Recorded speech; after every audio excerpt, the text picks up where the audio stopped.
Southwest is proudly presented by AT&T Uverse TV. The following is a presentation of Fox Sports. We are the Fourth. We are Southwest. Tonight, the stars align, and their names are Darvish and Verlander. Tigers ace Justin Verlander brings an ERA under 2 to the ballpark tonight. He will try to throttle hot-hitting Mitch Moreland, Adrian Beltre, and company. The Rangers counter with an ace of their own. Yu Darvish has recorded an astounding 80 strikeouts on his way to 6 wins. His challenge includes league's top hitters Miguel Cabrera and powerhouse first baseman Prince Fielder. Ranger fans, this is much-watched TV, so settle in for a battle of aces next on Fox Sports Southwest.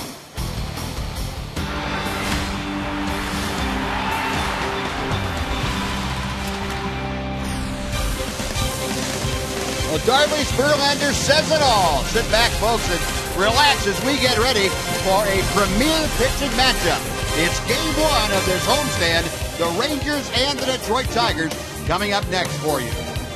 And welcome in, everyone, along with Tom Greaves, Steve Busby. Glad you could join us. And, boy, we are in for a treat tonight. As a former pitcher, I'm happier than a pig in slop, to be quite honest. I can't wait to see what happens here tonight. But, Tom, this is one of those rare occasions. Baseball really lives up to the hype. Yeah, it does, Buzz. And you never know how the game's going to turn out. That's why we play the games, as they say. For the last 7 years, Justin Verlander has been one of the most dominant pitchers in baseball. For the last year and a quarter, Yu Darvish has been one as well. This year, they're both off to great starts. Verlander has a little bit better ERA, but Darvish has probably been more dominating. He has more strikeouts. Opponents only hitting the 160s against him. So this could be a great matchup. I, too, am looking forward to it. And they're both going against very good hitting ball clubs. Justin Verlander is going to have his hands full, especially with Adrian Beltre, who's hit over 300 against the right-hander. We'll be back with the Rangers and the Tigers coming up next on Fox Sports Southwest.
Ford. Take the EcoBoost Challenge at your Texas Ford dealer. Ford is the best in Texas. By AT&T U-verse TV. Check availability at 1-800-PIT-ATT. Rethink possible. And by Progressive. Visit Progressive.com today.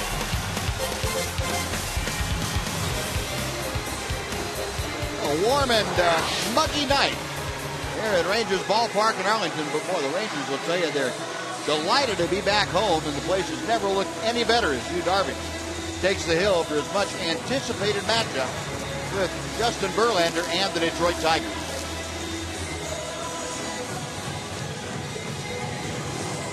Yu Darvish won his last 4 decisions. And, he is looking to win his 7th of the year. He's just 1 behind the league leader, and that's Matt Moore. And we'll take a look at the Tigers lineup that Yu Darvish will face tonight. Andy Dirks, the left hitter, leads off. Corey Hunter is in right field. Miguel Cabrera bats third and plays third. The cleanup man is the first baseman, Prince Fielder. DHing Victor Martinez. Batting sixth and catching, Alex Avila. Johnny Peralta is the shortstop. Don Kelly bats eighth, plays center field. And the number 9 hitter is Omar Infante, the second baseman. And our Budweiser scouting report for Yu Darvish: 6-1 on the season, is .273 ERA in 8 starts, is the 11th best ERA in the league. 13.7 strikeouts per 9 innings. That leads Major League Baseball. 3-0 in 3 career starts against the Tigers. That's pretty good to beat that kind of a team 3 straight times. They've got some really good hitters in the middle of their lineup. And so do the Rangers. So as good as these 2 pitchers are, they're in for a challenge tonight because both teams can hit. And both teams are very good defensively, too, which will show you the Ranger defense tonight. Murphy, Martin, and Cruz, left, center, and right. Morgan at third, Ginter and Andrews up the middle. Adrian Beltre at third, Giovanni Soto behind the plate, and Yu Darvish on the mound. Umpiring crew, Jerry Meals, the crew chief, calling the balls and strikes. Ron Kulpa at first. Mike Malinsky is at second. Bill Cuzzy is over at third. Well, the Rangers coming off a 6-3 road trip. They have a 7-game lead in the American League West, by far the largest lead of any division leader in all of baseball. And they are hosting the number 1 team in the Central Division, the Detroit Tigers. Yu Darvish, we're underway, and he throws a strike at the knees to Andy Dirks. Dirks at .255, 4 home runs, 13 driven in. Rip and a miss. It's 0-2. There's a 91-mile-an-hour sinker, two-seam fastball, dropped like a splitter. You can throw that one all day long and not worry about a thing. Sometimes I think he gets bored with how many good pitches he can throw and comes up with something new. The 0-2 pitch on the way to Dirks. Tried the back door and just missed. Almost came in. Dirks playing, or I should say batting leadoff. There's a good look at that last pitch. It stayed outside. Austin Jackson, the normal leadoff man and center fielder, is on the disabled list. Denton Geyer product. The 1-2 pitch. Tried the breaking ball again, and that evens the count to Dirks at 2-2. Tigers, the best hitting team in the American League. They are 283 with the average. They have scored the most runs at 206 in their 38 games. Jim Leyland, long-time Major League manager. He is 15th on the all-time list of games managed, well over 3,300. Darvish ready to go. The 2-2 to Dirks. Out of play. Last night, the Rangers were scheduled to get back from Oakland probably around 10 or 11. But because of the weather, the team plane had to land in Albuquerque. Generally, the starting pitcher the next day flies home if it's going to be a late arrival. But because this was scheduled to be fairly early, you did not fly in early. And you probably got back to his apartment or house sometime around 3 o'clock. That's generally not the way the starting pitcher goes to sleep the night before he pitches, but that's the way it was for you last night.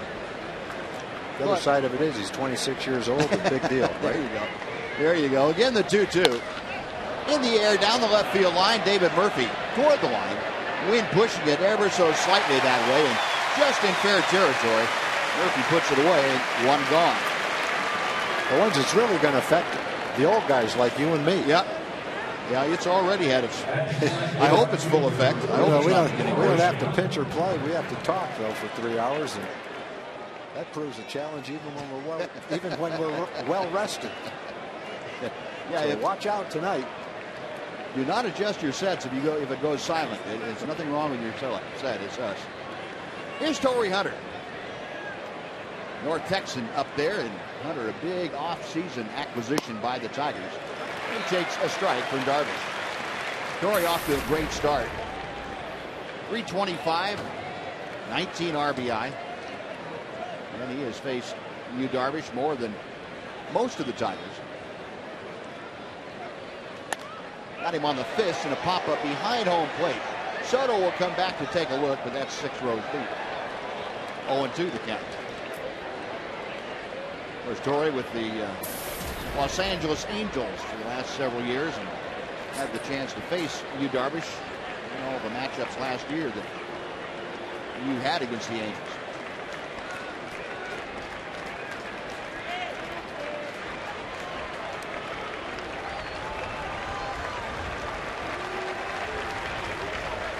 Got him swinging. Well, in case you were thinking breaking ball, which I don't think Torrey Hunter was, but here's a little 95 upstairs for you. Kind of chew on that for a while. Nice wide fastball up and away. If you're going to swing at that one, you might foul it off. You're certainly not going to do much else with it other than swing and miss.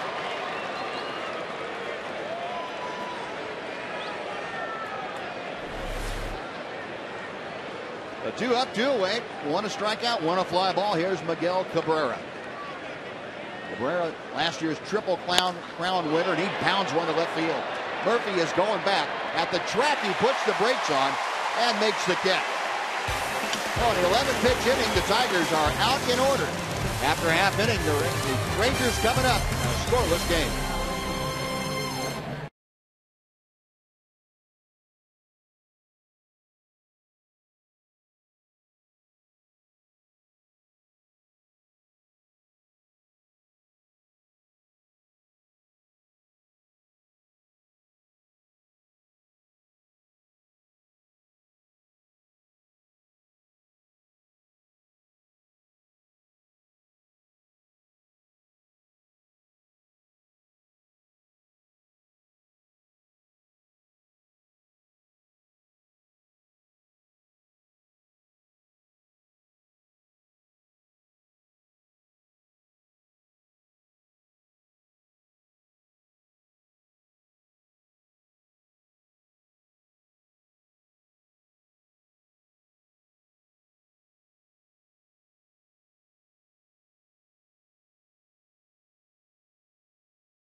Rangers coming to bat in their half of the first inning. Let's head down to the field where Emily Jones is standing by him. Well, Buzz, at the top of the first is any indication we are in for quite a treat tonight as far as Darvish versus Verlander is concerned, and it is not lost on the guys playing defense behind them. I hope it lives up to the hype, and it's a good game all the way around. I think when you have two guys like that on the mound, people want to watch. I mean, it's two best pitchers in the world, really, and they're competing against each other in a great atmosphere, here in Texas. So it's going to be a lot of fun, and hopefully it's a good game. Ian Kinsler with tonight's Geico quote of the game, and obviously the guys even more delighted at the fact that this one is at home after that long road trip you guys spoke of earlier. You're right, Emily. Rangers will tell you it's great to be back home off that 10-day road trip that seemed like 10 months. There's a fastball in the inside corner to Ian Kinsler. 1 ball, 1 strike. Look at the scouting report for Justin Verlander. It's 4-3, ERA under 2. 200 or more strikeouts in each of the last 4 years. A career 2.02 ERA against the Rangers. He's been definitely tough on the Rangers. He's a guy that was not only the Cy Young Award winner in 2011, he was the league's most valuable player when he went 24-5.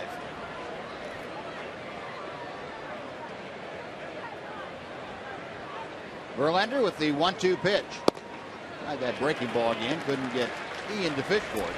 It's 2-2. Verlander lost his last start against the Indians.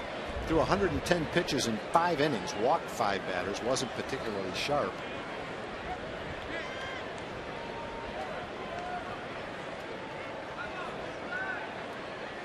Right-hander to the wind. The 2-2 pitch in the dirt. And the count to Ian Kinsler has gone full. So Kinsler trying to get aboard to start off the Ranger first. Elvis Andrus waiting in that on-deck circle to hit next. And I think one thing Verlander will see today from the Rangers is if he's not throwing a lot of strikes, he's going to have to throw a lot of pitches because the Rangers have been very patient.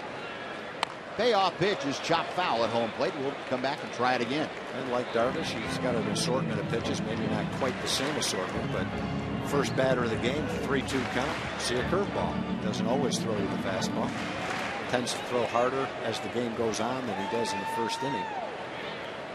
Yeah, and that probably sets him apart, I would think, Tom, from most other pitchers in the major leagues, in that he can throw 92, 93 early in the game and still have 95 or 6 left for you later on. Yeah, after 120 pitches if he needs to. Not many guys can do that. Again, the 3-2 to Kinsler. Line drive, base hit to right field. Now, Kins leads things off by getting aboard. Elvis Andrus coming up. And the rest of the Rangers starting lineup delivered by First Financial Bank. Andrus following Kinsler. Lance Berkman will hit third. Adrian Beltre, the cleanup man. Nelson Cruz in right field. Mitch Moreland at first, bats 6th. Giovanni Soto catches. David Murphy in left. Leonis Martin bats 9th, plays center field. Talked about Verlander's ERA against the Rangers. He's 7-2 with a 2.02 ERA. Been even better in this ballpark. He's 3-0 with a 1.29 ERA at our ballpark, which you wouldn't expect it to be that way. You expect him to pitch better in Detroit than he does here. Quick move and almost caught Ian leaning the wrong way.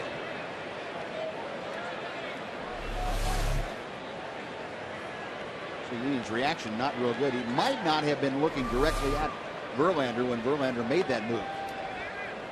And another one over there, a closer play this time. There's no way you can possibly get picked off now. You've seen his best move. Yeah. So the only thing you can say to yourself is, okay, I know what I have to do. It's quick. Don't get too far off. The first pitch to Elvis is a little bit outside for ball 1. Elvis, 267 with a dozen runs driven in. He has really caught fire of late. Last 3 weeks, he has really been swinging the bat well. Check swing on the breaking ball and went around, according to Jerry Meals, the home plate umpire. 1-1 the count.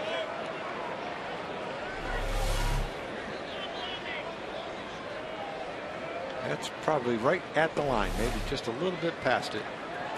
Generally, you're going to get called as a swing right there.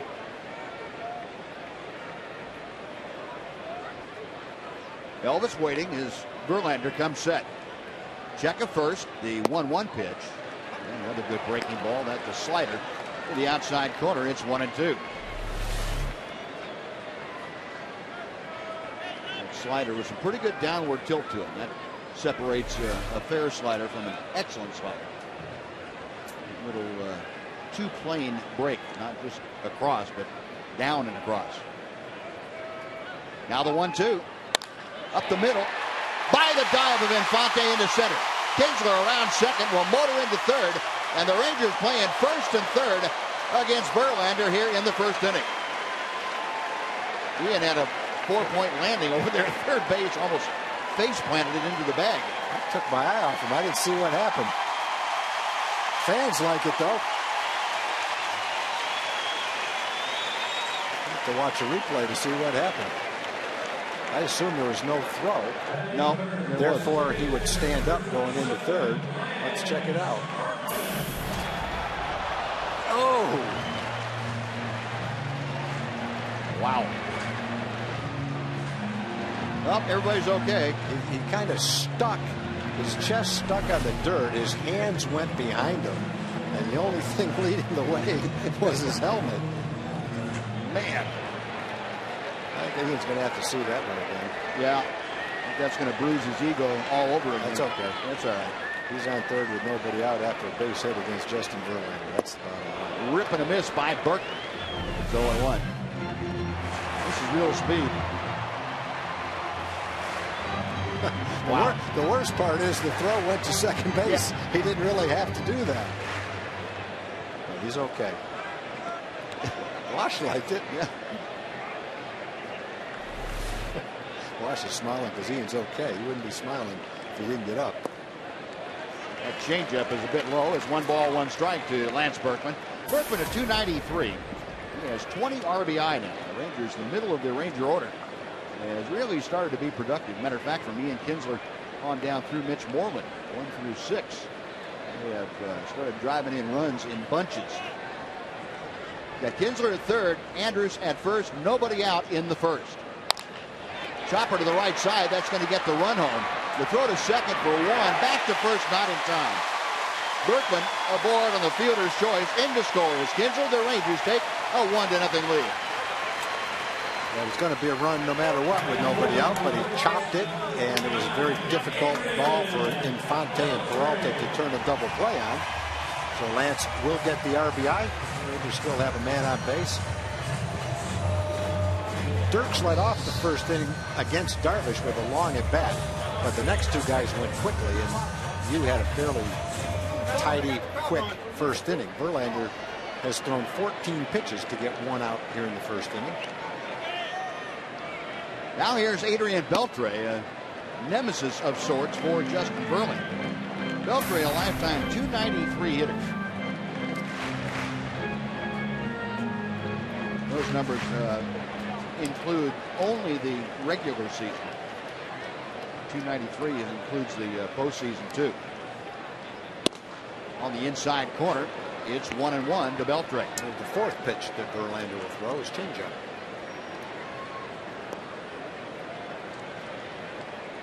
'30-year-old Justin Verlander,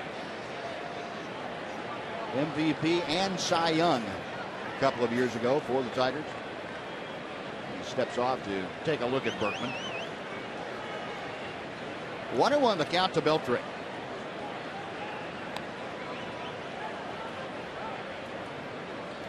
Check swing on the breaking ball. It's low and it's 2-1. Beltre, 9 home runs, 25 driven in. And he has been a guy that has been on fire. It seems like the last time you looked at his average, he was 230, and you look down now and you go, wow, he's hit 270. What happened? A lot of hits. 7-game hitting streak, a big part of it. Rip and a miss, that evens the count. Slider, fastball count.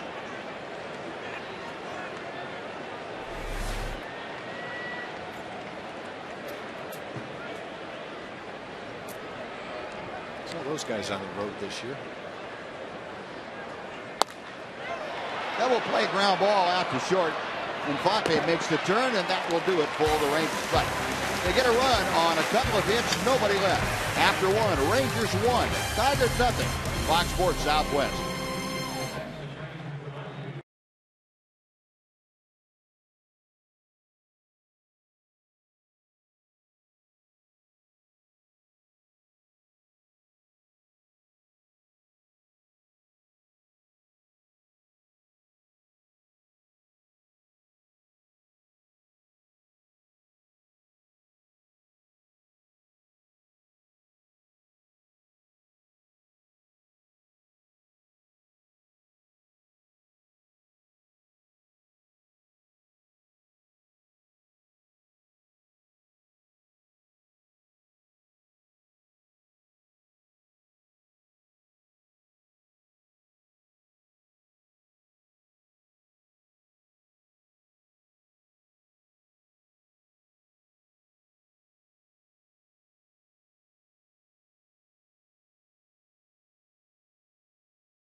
1-run lead with which to work. He heads out to the top of the second inning. Will be Fielder, Martinez, and Avila. Face the Ranger right-hander. A rip and a miss by the hulking first baseman, Prince Fielder. That's a good cut fastball. Looked at Prince Fielder just like a fastball on the inside part of the plate. And then it darted in off the plate, caused the swing and miss. Rangers in the overshift on the infield. His next pitch jams him. Moreland on to Darvish covering. A good pitch there. Out number one. Martinez coming up. Let's say hello to Jim Knox. Jim. All right, hey Buzz. Big crowd on hand, rooting the Rangers on tonight, having a good time. Good to have them out here. Community Corner this evening. We're talking about the Texas Rangers Baseball Foundation. Once again, proud to sponsor 2,000 kids in the Junior RBI program. That's reviving baseball in the inner city. You can help. $25 can sponsor someone to play in the RBI program. Equipment, uniform. To find out more, log on to TexasRangers.com/foundation. Buzz. Good stuff, Jim. Thanks very much. The one out here in the second is Victor Martinez, the switch hitting designated hitter. Martinez, of course, missing all of last year. Had some knee surgery. Goes after the first pitch and grounds out to Moreland. Oh, that is out number two. Now the Ford leaderboard will give you some pitching numbers.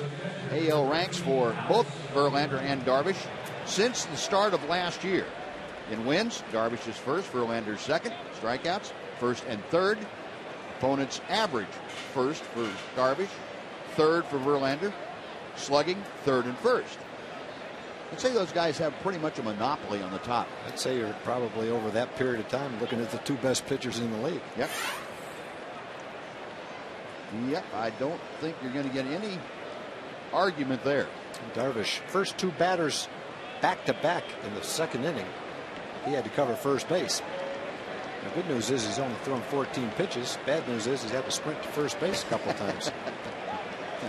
Well, it should be a pretty good trade-off, though, Yeah, once he catches his breath. I'll take the two trips to first base for 14 pitches to get 5 outs. Here's Alex Avila, the catcher. And he takes a strike on the outside corner. 15 pitches, 13 strikes so far. Good start for you.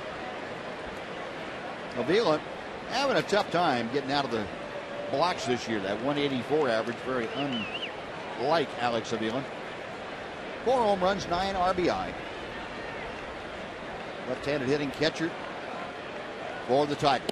Good breaking ball. And Darvish throwing just about everything for a strike here. It's 0-2. Took just a shade off that slider. Got it in. Well, the U chant going up. Crowd still filing in. The 0-2 pitch. Blowing outside. 1 ball and 2 strikes.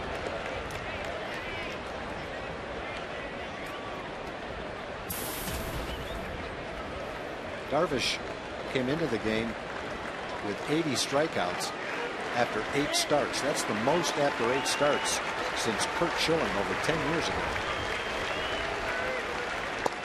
Missed outside. That evens the count to Avila. Now you start looking at some of Darvish's records. The 80 strikeouts that you just talked about, Tom, and the 301 strikeouts over his first 37 starts. Only the second major leaguer to do that. Yeah. You're talking about in company of guys that have just outstanding careers.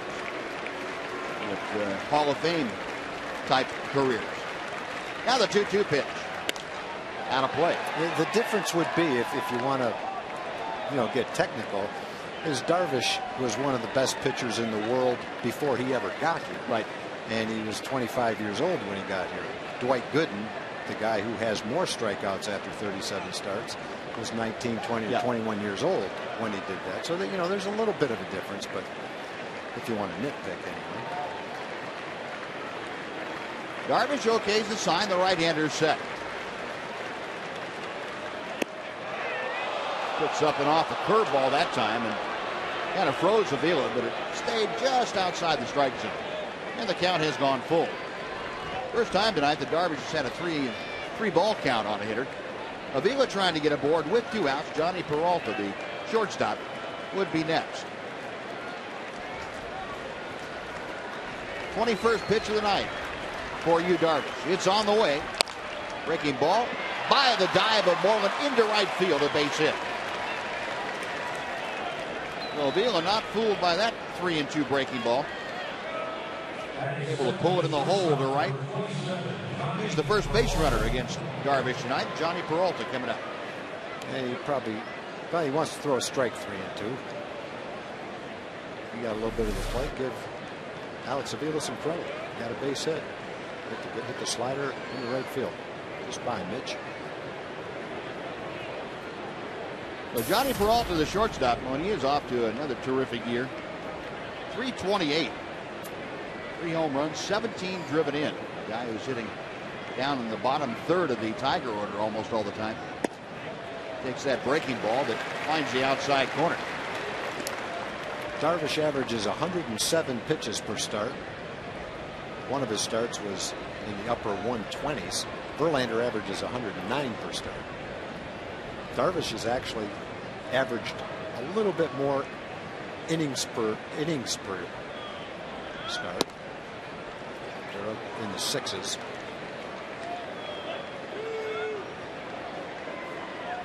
A ball and a strike to Peralta. Peralta really having a terrific month of May. Just been outstanding, hitting .421. Rip and a miss. It's a ball and 2 strikes. Another thing about you that didn't come into play today, the first inning has been his toughest inning. 9 of his 16 runs he's given up have come in the first inning. None in his last start in the first inning, and none today.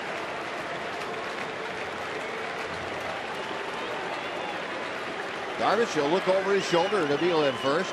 He is set for the 1-2 pitch. Came in at 97 and was fouled back.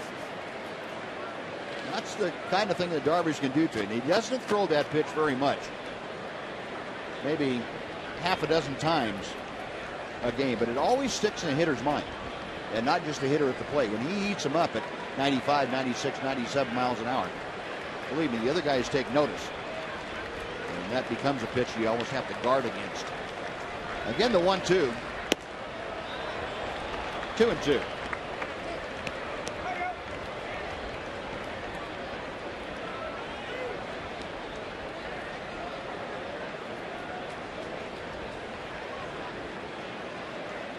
Peralta waiting.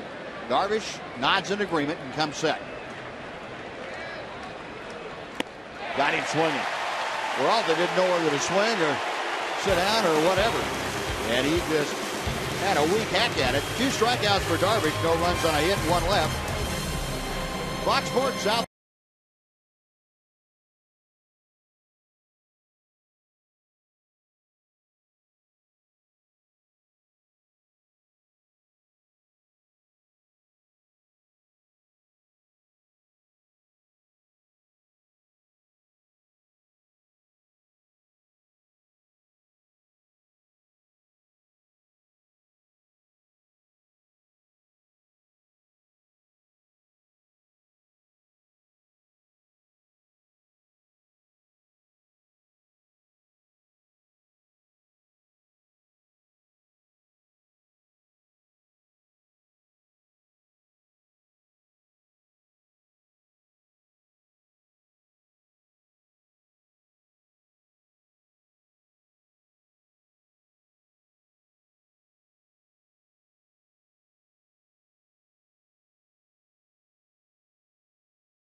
What is more impressive, winning the Triple Crown or winning the league MVP and Cy Young in the same season?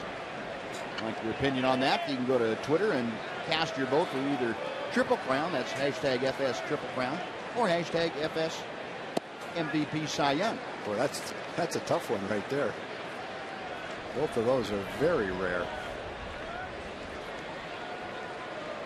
More so now than ever before. Yeah. Rip and a miss by Cruz. It's 1 ball, 1 strike. You know, guys on the Tigers have done that the last couple of years. Yeah, that in itself is amazing. Teammates. 1-1 the count to Cruz. See the numbers on Nelson at 264 for the year. Takes that fastball inside corner, knee high. It's 1-2. Nelly, the team leader with those 10 home runs, 32 driven in. Had that big 3-run home run yesterday.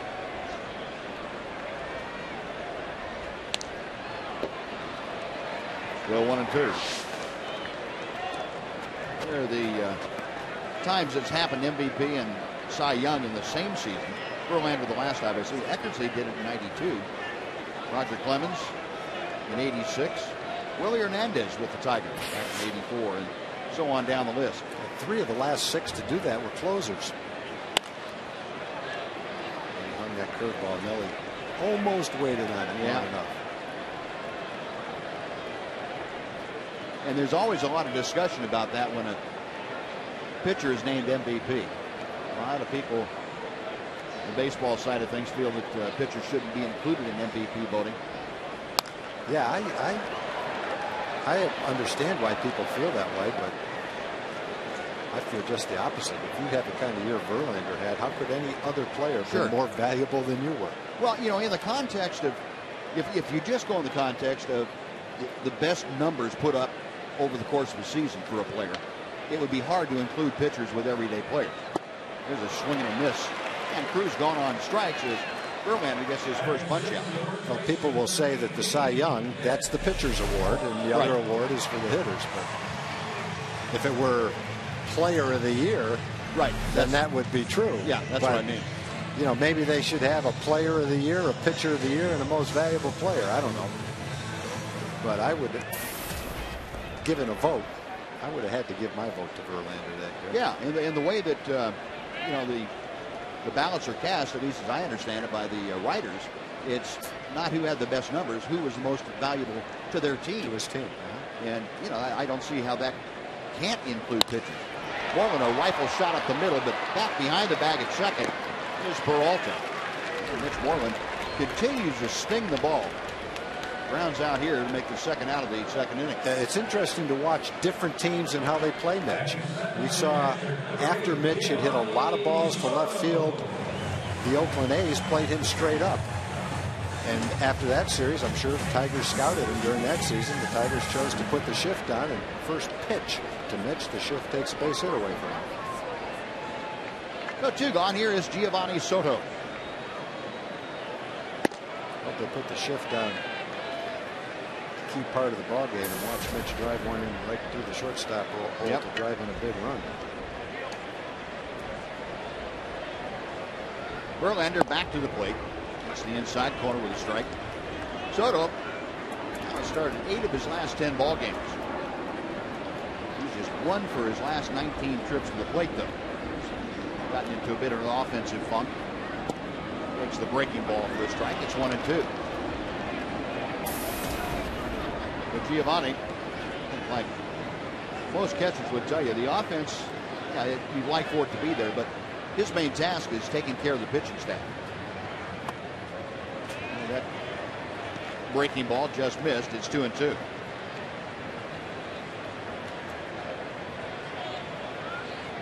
Rangers leading 1-0.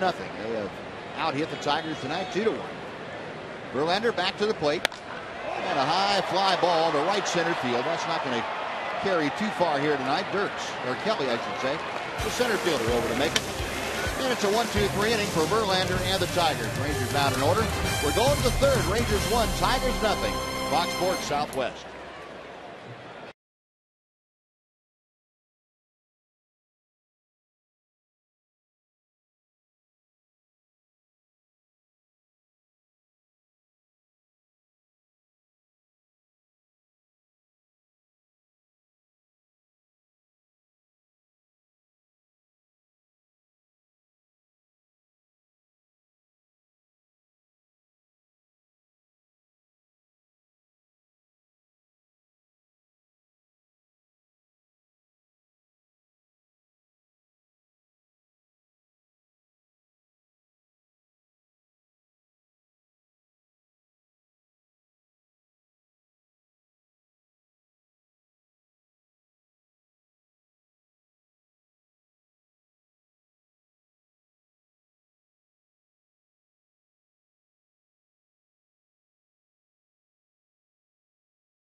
We're 1-0. We head to the third, and here he is, the U-meter. He's new here at the ballpark this year. Big Yu Darvish fan. Jakara comes all the way from Japan. This is totaling Yu Darvish's strikeouts, right? Do you think you can run out of numbers tonight? I don't think so. I have enough numbers. I got your numbers right here. They are right here in the bag, ready to go. In case you are, we got a big-time radio star right behind you, Bob Sturm of The Ticket. He's going to help you with the numbers tonight. There you go, Bob. There you go. All right, there you go. All right, you're taken care of. Way to go, big guy. All right, let's get rid of him on. Strikeout number 83 coming. Huh? Yeah. There we go. There we go. Oh, man.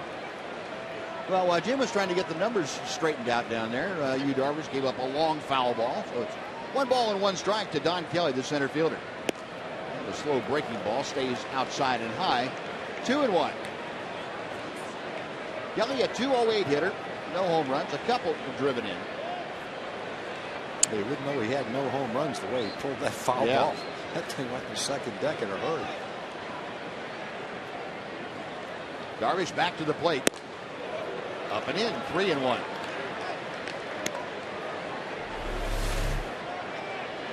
Yu Darvish between innings and trying to throw the knuckleball as one is one. See, I told you he gets bored. He'll work on stuff between innings.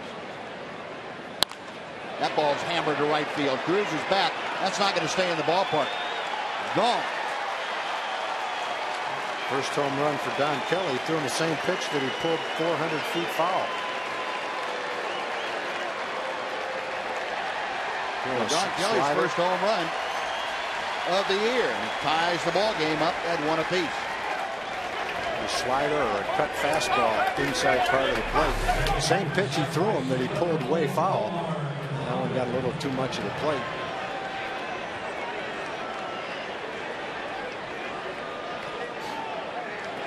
Yeah, down and into left-handers is typically not a good place to work. So we will start over again. Here's Omar Infante. He takes strike 1. He got the kind of movement that he has on his two-seam fastball, and a fastball that you can tail away at 93, 94 miles an hour. You're probably doing him a favor when you're throwing that pitch. Infante, a .318 hitter. The check swing, and he did not go around. He appealed down to Ron Colbert first. Numbers for Infante, and Tigers have had more production out of the number 9 spot in their lineup than anybody. And Omar Infante, a big part of that. And the breaking ball that catches the inside corner. 1-2 to Infante.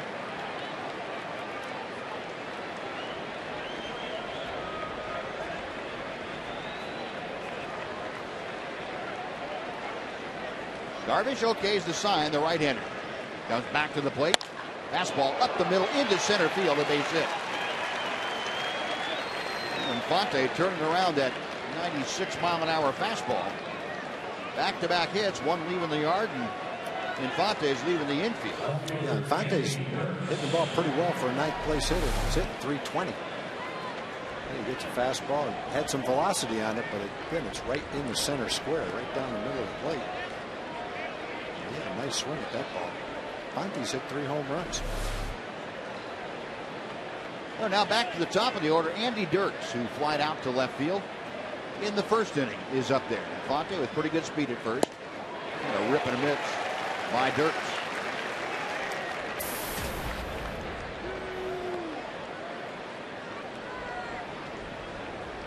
Dirks now at .252 for the season.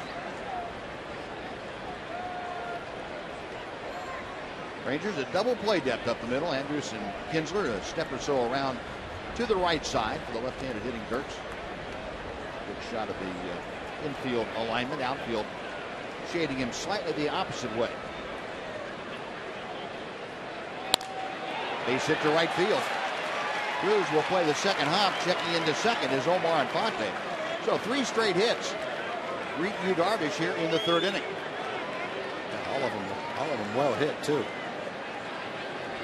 Taking advantage of some pitches that probably haven't been located exactly where Yu wants to locate them. Dirks at first. He pushes Infante to second. Still nobody out as Elvis Andrus and Giovanni Soto out there talking to Yu Darvish. Torrey Hunter, meanwhile, will be the hitter when this conference breaks up. Hunter went down swinging on 3 pitches, his first time to the plate.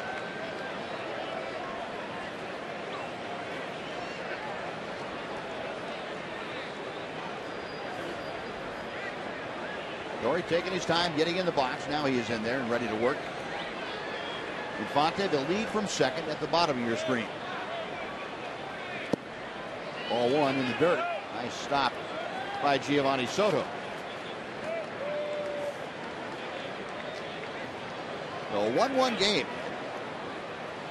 Tigers, though, have put 3 hits together in this third inning so far. Don Kelly led it off with the home run. Back-to-back singles by Infante and Dirks. See Torrey in a little bit of a downturn. He's 2 for his last 12. 1 ball and 1 strike. Now, this kind of a situation, you would think that the pitch you might favor is this pitch right here, the 2-seam fastball that sinks, trying to get a ground ball. Pretty good one right there.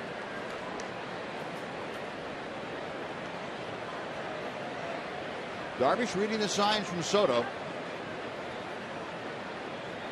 Right-hander agrees and checks second base.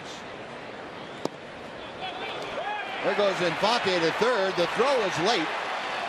And in with the wild pitch, Omar Infante in at third now with 1 out, or nobody out, excuse me. Yeah, pretty good lead, pretty good secondary lead, and as soon as he saw that ball kick just a little bit away from Giovanni, he took off. Giovanni recovered quickly. Infante with a good jump. He's in easily. Dirks on the play, staying at first with nobody out. That was probably the wise choice on his part. To get thrown out trying to advance when he really didn't have a good break. The count is 2-1 to Hunter. Check swing, the pitch inside, and the count goes to 3 balls and 1 strike. Darvish having a little trouble in this inning getting ahead of hitters. He had not had that problem in the first 2 frames, but this a little bit different. And you got 5 outs on 14 pitches. Since that time, he's had 1 out and thrown 28 pitches.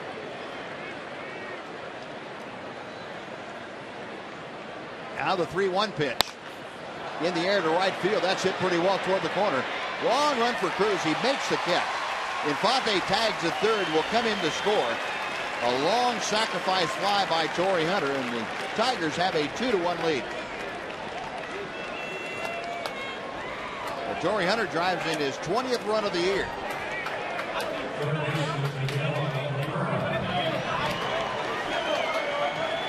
Dirk staying at first. There's now 1 away. And Miguel Cabrera hit the ball hard his first time up. Will step to the box.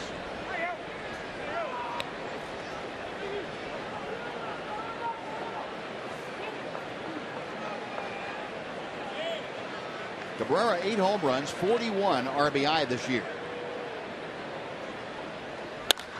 That ball's hit hard. It's going into the corner. 1 hopping off the wall. Dirks going to third. He will stop there. Into second.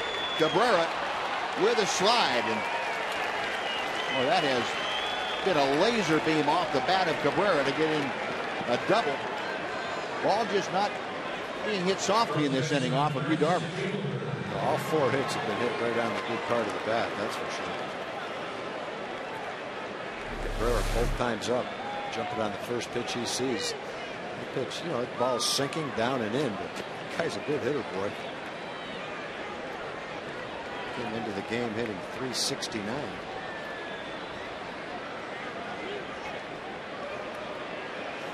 Well, second and third, Rangers now with Prince Fielder up there. They're going to go ahead and intentionally walk him. The infield pulled in a little bit. They will put Fielder aboard and work to Victor Martinez, the designated hitter, with the bases full.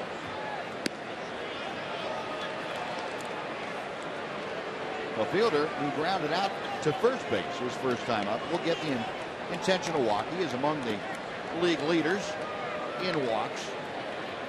This is 29th. And that does lead the American League in free passes. So it's the 4 wide ones. And as he trots down to first, Mike Maddox coming out to the hill, and let's take a Mazda game break and go back to Dana Larson. Dana?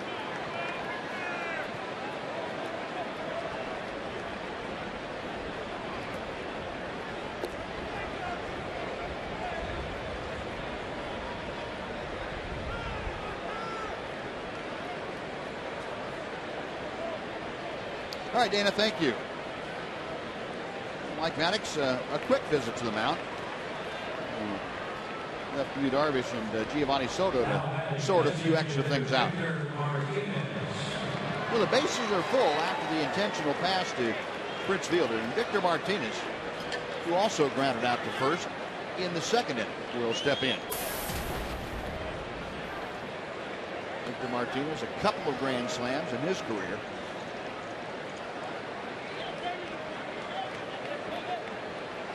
Rangers playing at a normal double play depth with the infield. And the first pitch from Darvish. 0-1. Martinez, as you said, Buzz, missed all of last season. Off to a little bit of a slow start this year. He's a good hitter. 2011, he was 4th in the league. He hit .330. It might take him a while to get back in the swing of things after missing the entire season. He's a guy that makes a lot of contact. He doesn't strike out very much, uses the whole field, line drive power. Darvish ready for the 0-1 pitch to Martinez. Got him on the fist, and it's no balls and 2 strikes. 2 runs across in the inning. Tigers have Dirks at third, Cabrera at second, and Prince Fielder at first. Threatening to add to their lead against Yu Darvish here in the 3rd inning.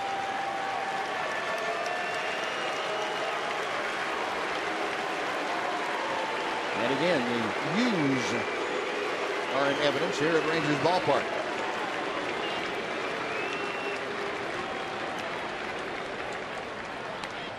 Check swing, he didn't mean to do it. Fouled it off over the head of Alex Avila, the on-deck hitter. Still 0-2.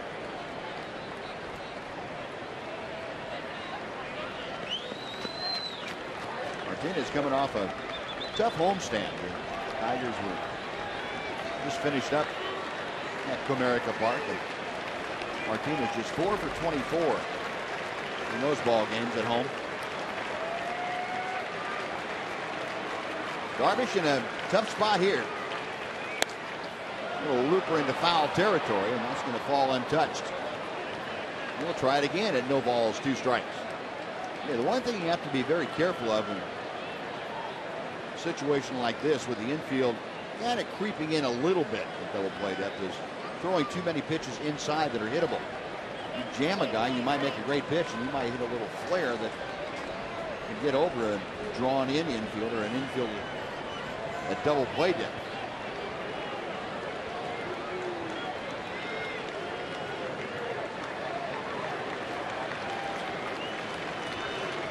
Darvish ready one more time. He's fouled down at home plate. Well, as Tom told you, Martinez, a tough guy to strike out. Usually puts the ball in play. Look at the pitch count for Yu Darvish. It has skyrocketed here in the 3rd inning. Yeah, Yu really hasn't quite hit the strikeout spot with his breaking ball. A lot of them have caught areas right around the middle of the plate. The last pitch was a good pitch, but he gets a little bit out of the strike zone. Martinez might have swung and missed at it. And that's generally what Yu does. A little bit too much of the plate this inning, and it's resulted in 4 well-hit balls. A little bit low with that one. It's a ball and 2 strikes. Pretty good idea there, though.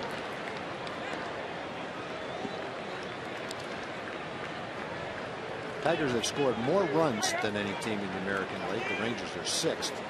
Their ERA is 2nd to the Rangers. The pitchers have struck out the most, and they're tied for first with the best fielding percentage. Yet the Rangers are 26 and 14, and they're 22 and 16. biggest difference between the two teams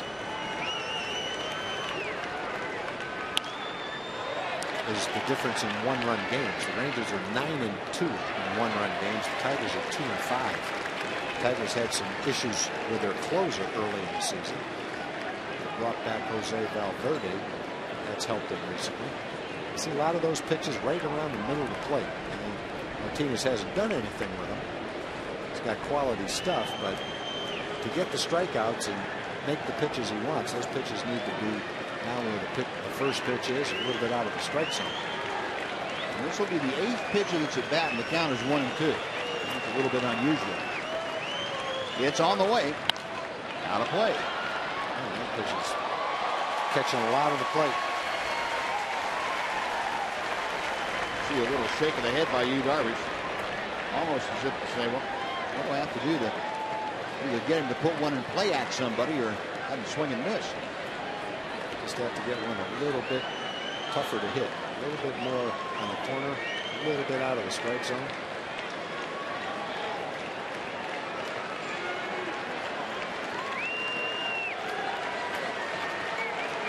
Martinez wrapping that bat around, and here comes Darvish.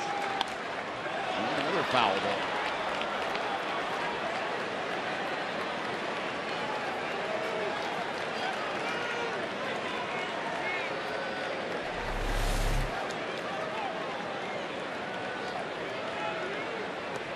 That little smile was Martinez saying, give me another month of hitting and you're not going to get that one back. That's the thing, you know, people will say what a great at bat from Martinez. Actually, it's not that good at bat when you get 4 pitches right down the middle of the plate and all he's done is foul him off. So, you know, actually it's not a good at bat. The center field hit pretty well. Martin over, makes the catch, tagging at third, coming down the line.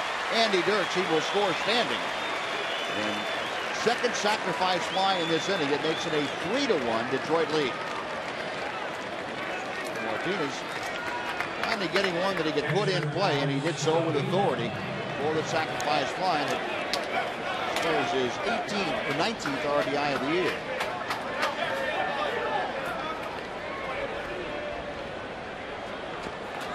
Well, 2 outs. Alex Avila will come to the plate. Avila singled his first time up there.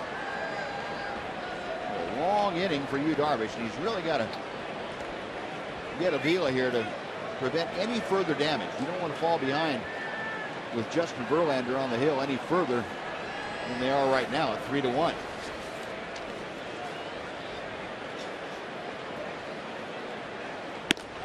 In Yu's last 3 starts, he's given up 4 runs in 6 innings and then 3 runs twice in 7 innings. He's won 2 of those starts. The Rangers have scored a lot of runs for him.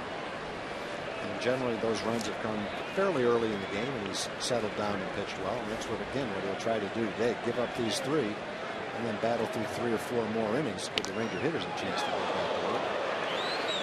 Dalton has got drilled by that. He did.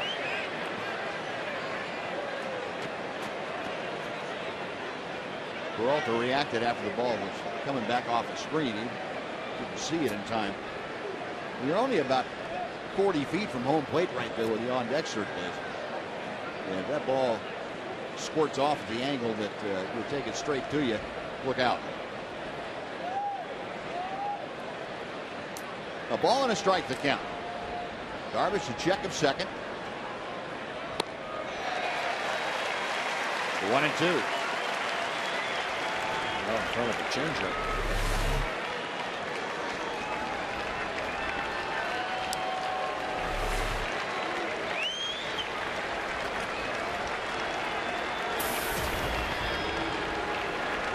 Avila, after that second inning single, hitting 192 now for the season. Darvish a check of Cabrera, the 1-2 pitch. Now back. Frustrating inning for you. He's had to throw a lot of pitches. They fouled off a lot of pitches. He just hasn't been able to put a hitter away this inning. It's the 8th hitter he's faced. A lot of them have had 2 strikes. Just hasn't been able to make the pitch that normally he would make to get the strikeout. You saw that figure, 35 pitches in this inning. time called as Avila asked for and is granted time by home plate umpire Jerry Meals. So a long top of the third for Darvish and the Rangers. Tigers put 3 on the board. Darvish trying to put the brakes on it right here.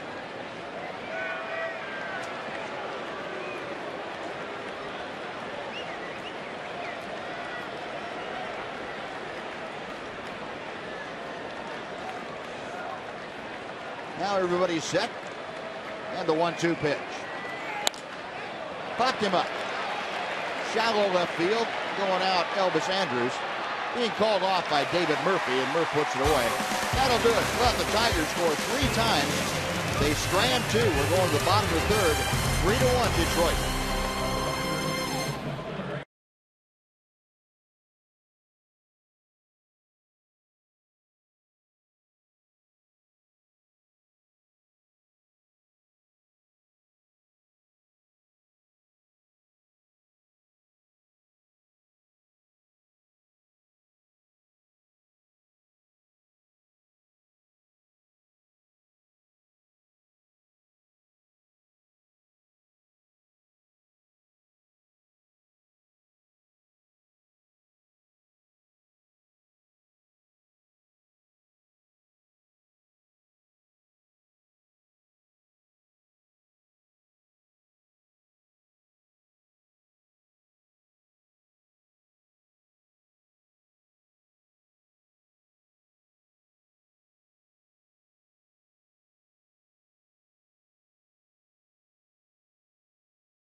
To you by Ford and by Jack in the Box.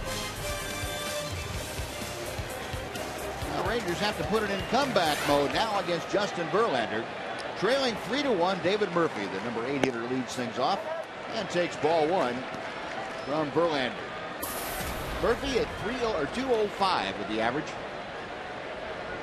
He's hit 294 in his career against Justin Verlander. Takes a strike to even the count. Murphy, a good road trip. He hit 308 on 8 for 26 on the just completed 9-game road trip for the Rangers. Up the middle into center field, a base hit. Well, there's a start to the comeback. David Murphy with the third Ranger hit of the night. The fans, Major League Baseball and People Magazine are looking for veterans or military service members in your community. 30 veteran or military service members, one representing each Major League team, will be recognized at the 2013 All-Star Game. That's coming up on July 16th on Fox. Nominations in tomorrow, so go to tributeforheroes.com today.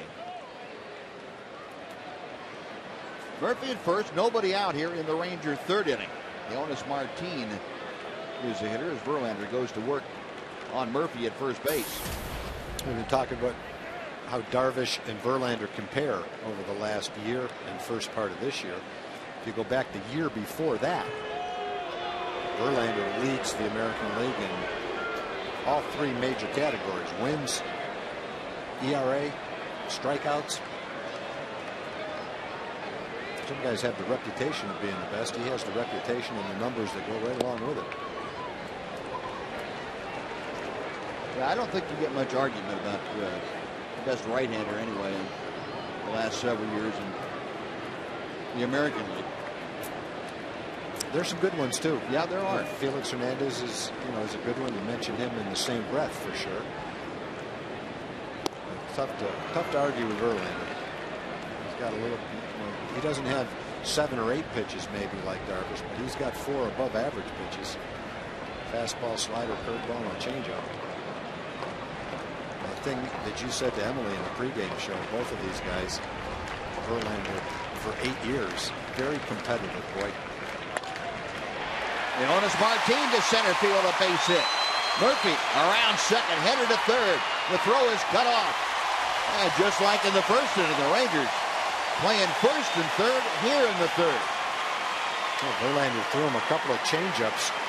Both of them were belt high. One of them was a ball, and this changeup is right down the middle. Well, it's belt high, not down the middle of the plate. It's out over the plate. But when it stays up like that, pretty good pitch to hit. He drove it right up the middle. Looked like it was closer to the middle of the plate the way he swung at it and hit it. Yeah. Pretty good plate coverage. But still, if you're throwing a changeup, you don't want to throw it belt high. No. That's not where you're. It has to be down. Has to be down. That way it'll move down, if anything.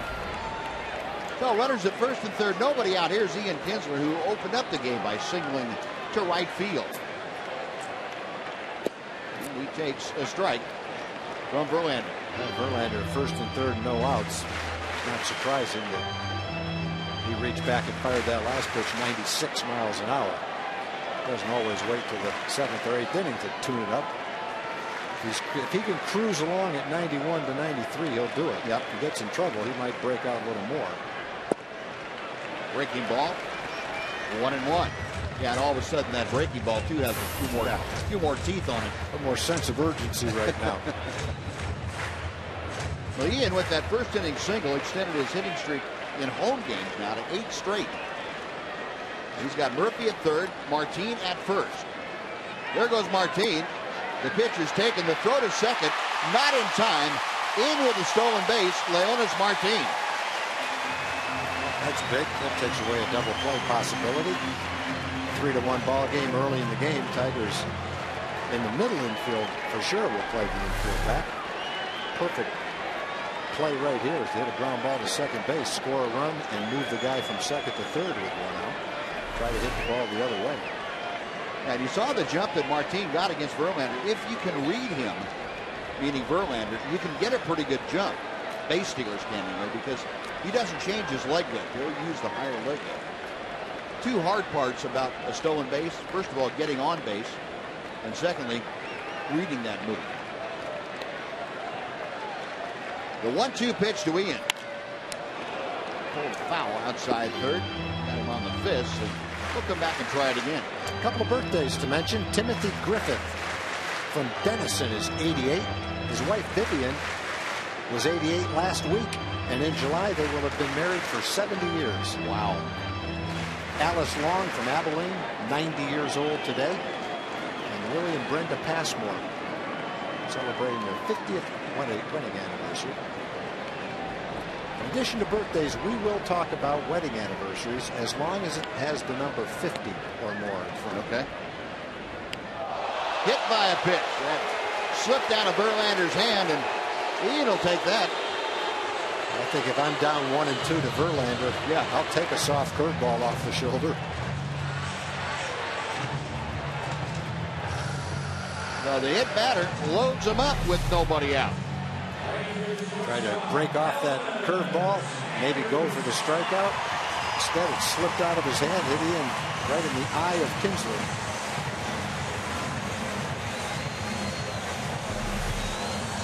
So the Rangers with the tying and go-ahead runs aboard here with nobody out.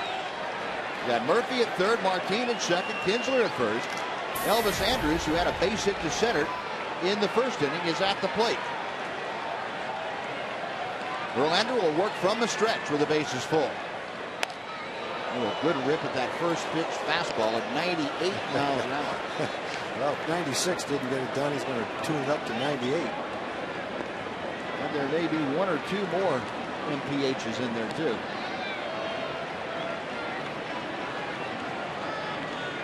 Elvis hitting .271. Trying to get the Rangers closer to the Tigers here in the third inning. They asked for time. Well, the Tigers got their rally going with the 8th place hitter. Home run, single. Rangers haven't got a run yet, but they've got 3 men on. And that's just off the plate. That was close. A ball and a strike. That's one of those balls that was a strike in Oakland. No, a little bit off the plate. It had that movement from left to right. Probably caused it to move away from the inside corner, just slightly off the plate. Good call by Jerry Meals. Home plate umpire. Verlander ready, a check of the runners. And he misses low again. It is 2-1. Yu Darvish labored in the top of the third. The Rangers are trying to make Justin Verlander do the same thing right here.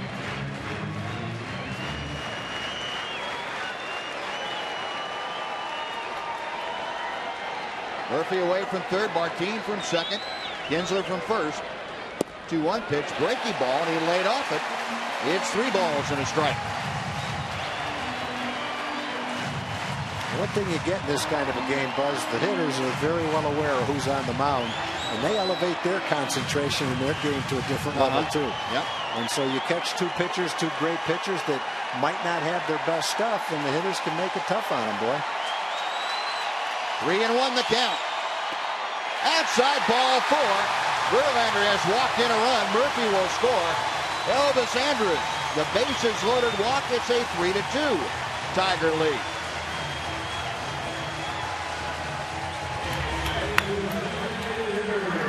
Second time in the last 3 games that Elvis Andrus, the last 4 games, has had a bases loaded walk. The tough pitch that he laid off of was the 2-1 slider. Fastball count, guy throwing 98 miles an hour, and it was a fairly close slider. A lot of guys looking fastball would swing at that pitch, but Elvis was able to lay off it. Here's Lance Berkman, who had an RBI and a fielder's choice ground out. Ball 1. As Verlander maybe trying to overthrow that one just a little bit. So Berkman now with the RBI, 21 for the year. He has 3 of his Ranger teammates aboard. Nobody out here in the third. Rangers trying to at least tie Verlander and the Tigers. Got him on the fist at 97. It's a ball and a strike. Go back for Lance Berkman over the years. Berkman has hit safely in 8 of 9 games against the Tigers at over 400, but there's a caveat there. He hasn't faced him since 2009.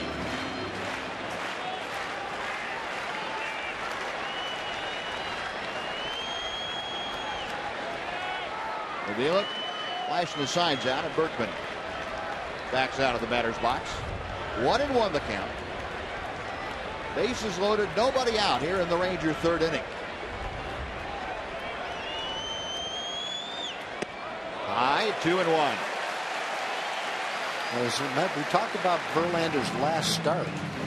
His last start was against Cleveland. He pitched 5 innings and walked 5 batters and was gone after 5. Gave up only 3 earned runs, but he had to throw 110 pitches in 5 innings. He's almost on the same pace here tonight. And Berkman fights off an inside fastball. That evens the count at 2-2. Lance looking back, asking Jerry Meals if that was a strike. Meals probably told him no. And if he'd seen the Fox tracker, he would have said yes. Might have called it. Yeah. 2-2. Where a guy like Berkman is really tough. Verlander from the stretch. Check swing. The ball hit the. Called him out. Is he calling him out on a? I thought it was a foul swing. That was a foul ball. You say he didn't check his swing? No, I don't think he fouled it. No? I think that ball airmailed all the way back to the screen. He couldn't check his swing, and the catcher never caught the ball. And the backstop comes into play there. Yeah. Instead of the runners all moving up and scoring a run, this ball bangs off the cement. That was not supposed to be a fastball by the looks of it. Avila's going down to catch a slider or something, and the fastball goes up and away right by him. So 1 out, and now Adrian Beltre, who grounded into a double play in the first, is up there. And ball 1 is outside. That last pitch again to Lance Berkman. Just missed foul tipping it right off the end of the bat. Instead it just airmails right straight back to the screen. Berkman, or I should say Beltre, waiting, and the breaking ball stays high. 2 balls and no strikes. 9 career grand slams for the Ranger cleanup man.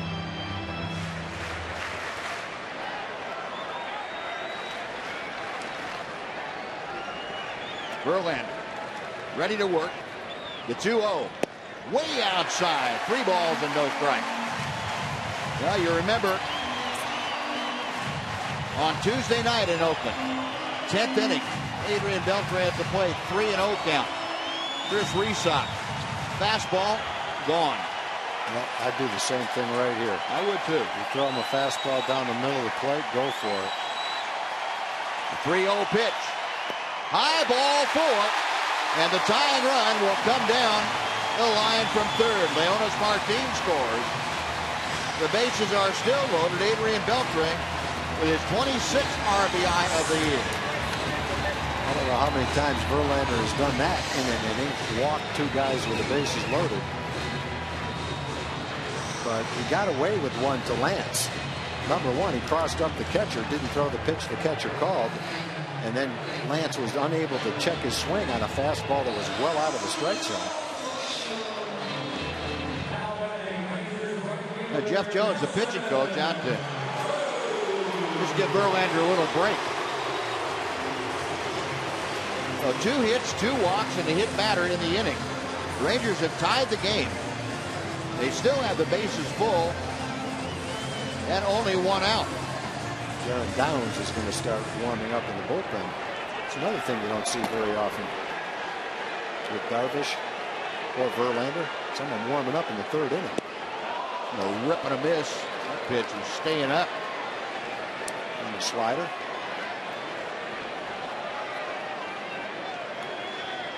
Cruz, a strikeout as he faced Verlander in the 2nd inning. There's the bases full of Rangers. Kinsler, Andrus, and Beltre. 3rd, 2nd, and 1st.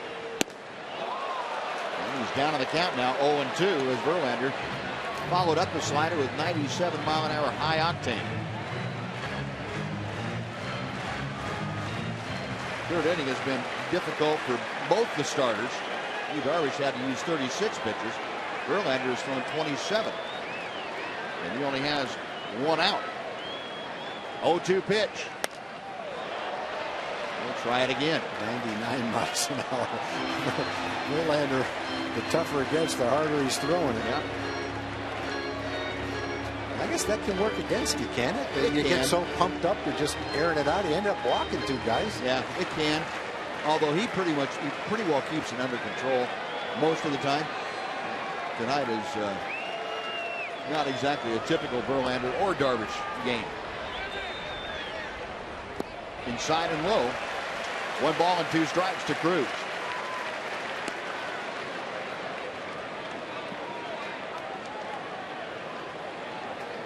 Ian Kinsler, the runner at 3rd, he was hit by a breaking ball. Elvis Andrus drew a bases loaded walk. He is at 2nd now. Adrian Beltre, a bases loaded walk. He's at 1st. 1 out here in the Ranger 3rd inning. A couple of runs across. Cruz looking for more. Fouled off the mask of Alex Avila. Not easy to walk Beltre with the bases loaded.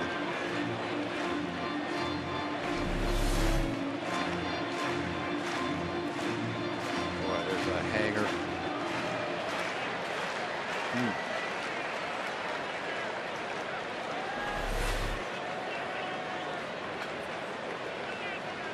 Avila had to get a little repair work on the mask. Last foul tip broke something off. Also rattling pretty good. Well, he's back down behind the plate. See Nelly get another shot at that same hanging slider. 1 ball and 2 strikes, the count.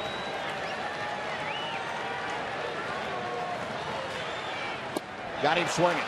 Didn't hand that one. No. That was a little sharper. Tough slider. That is out number 2, and here comes Mitch Moreland. Well, he had the one to hit the pitch before. Had a good swing at it and just fouled it back. And Verlander made a better pitch there.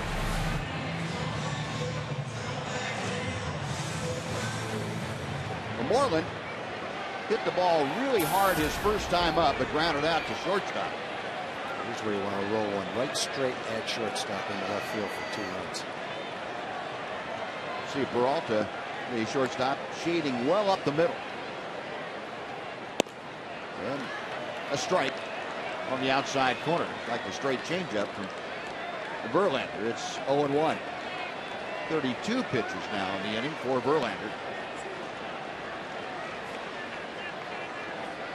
Moreland hitting at 288.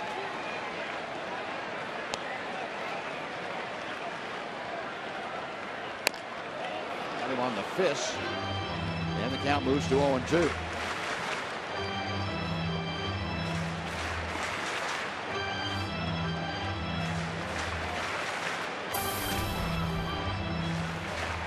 Mitch in the month of May has been just pretty much spectacular. Let's put it that way. Most home runs in Major League Baseball. He's tied for that with a half dozen homers. 327 the average in the month. Down to the count here, however. No balls and 2 strikes. Drive down the right field line. It's in and headed to the corner. 1 runner's home.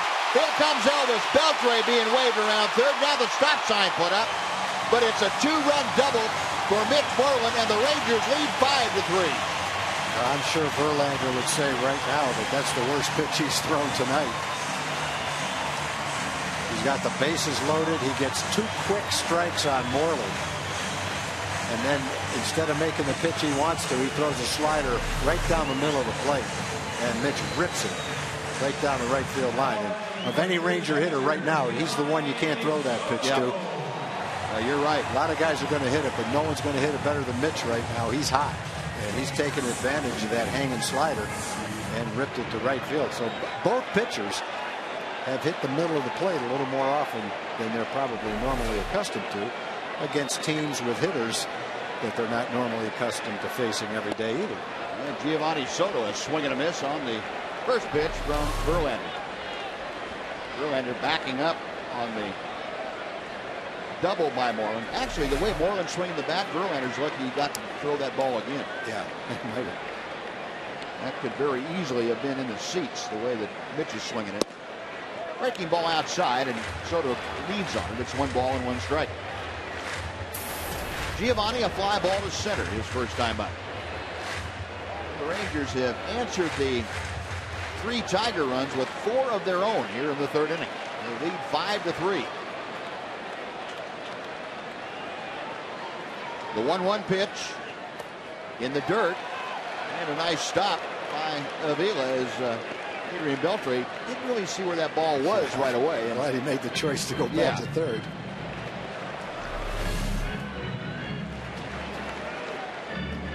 If that one got by, he would have scored because it would have been rolling slowly enough that it wouldn't have carried back off that cement wall like that fastball to Berkman did. Ball came back at about 80 miles an hour toward home plate. Adrian kind of tiptoeing down the line and said, please let that thing go further. I can score. 2-1 to Soto. Swung on and belted. High and deep to left field. Goodbye! Giovanni Soto, a 3-run home run. The Rangers lead 8-3.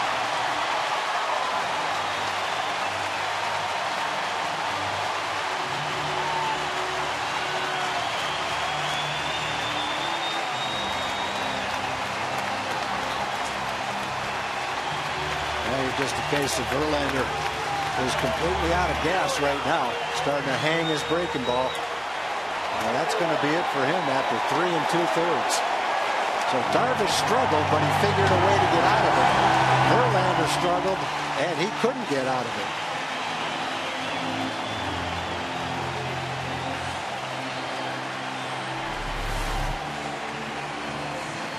How about Soto getting one down the middle of the plate, and he did not miss it. There have been some guys that have missed pitches tonight, but not Giovanni.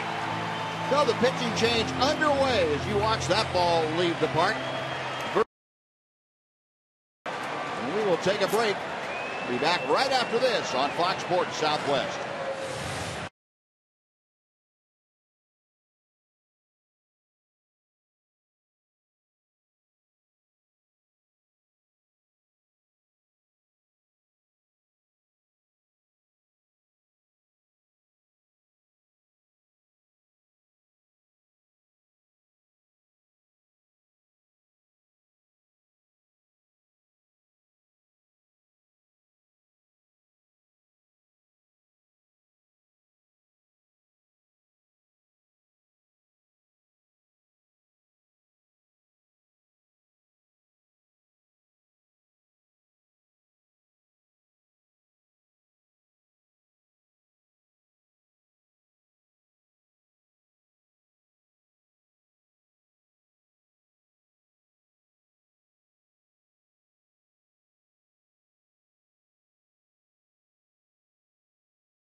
In this inning, and Darren Downs is on to work. Left-hander working to David Murphy, who began this whole inning by singling to center field off of Verlander. Well, the other thing you'd have to say, Buzz, in the third inning, there were a lot of hits in the third inning. None of them were cheap either. No. The balls were juiced. There weren't any little loopers to the outfield or topped infield singles. Well, we've seen something happen here tonight that happens maybe once in a season to a guy like Verlander, where he just doesn't have anything going for him in one inning, and guys capitalize against him. Most of the time, a pitcher like him is able to make adjustments and figure out something. Tonight, the Rangers never let him up in that third inning. And Giovanni Soto put the final nail in his coffin. Fouled off to the left, and the count is 1-2 strikes for David Murphy.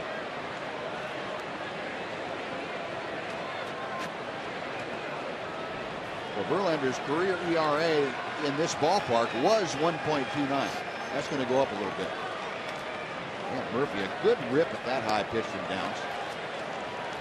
Still 1-2 strikes.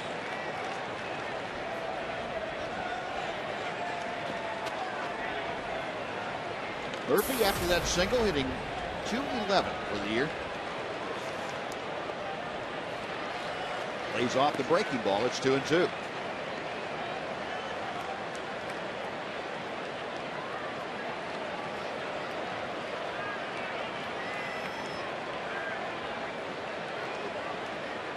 Down sets, and the left-hander fires. Murphy moves one to left field. Right there is Andy Dirks, puts it away, and that will do it. But the Rangers come up with some big hits. First it was Mitch Moreland, a 2-run double, and that was followed off of Verlander, a 3-run Giovanni Soto home run. 8-3 Texas. We're going to the fourth on Fox Sports Southwest.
Mitch Moreland, the 2-run double, a 3-run home run by Giovanni Soto, and the Rangers now lead 8-3 as Yu Darvish heads back out there to start the 4th inning. And he gets Johnny Peralta to swing and miss. It's 0-1. But you wondered how all the runs the Rangers have been scoring for Yu Darvish would play out tonight. Okay, well, there's no way against Verlander that you're going to get that kind of run support. Wrong. That's exactly what they've gotten off of Verlander. 8 runs, which is what the Rangers have been averaging for Yu Darvish in his other starts. You see kind of a blank stare on Verlander's face. That's a terrible feeling. It really is. Had that all too often. Well, it's a feeling that he hasn't had very often. Nope. Peralta drive to center field. Going back is Martin. He's at the track. That ball is gone. Dead center field, Johnny Peralta. The home run is 4th of the year. It's an 8-4 Ranger lead. Well, one thing you can say after watching the first 3 innings is this game's not over. The Tigers can pound the ball just like the Rangers pound the ball. And just like Verlander, Yu is not making the pitches he normally makes. He'll pitch right down the middle of the plate. You know, you can get away with those pitches when you're facing Seattle, when you're facing Houston. Yeah. But when you're facing these 2 teams, you got to make good pitches. You can't throw it over the plate and think the guys aren't going to hit it. And really, from the 3rd inning to now, Yu has been right around the middle of the plate. Well, Don Kelly, the hitter. Kelly started off the 3rd inning by homering to right field on a 3-1 pitch. And Darvish has fallen behind. 2 balls and no strikes in this at bat. Drops in a breaking ball to make it 2-1.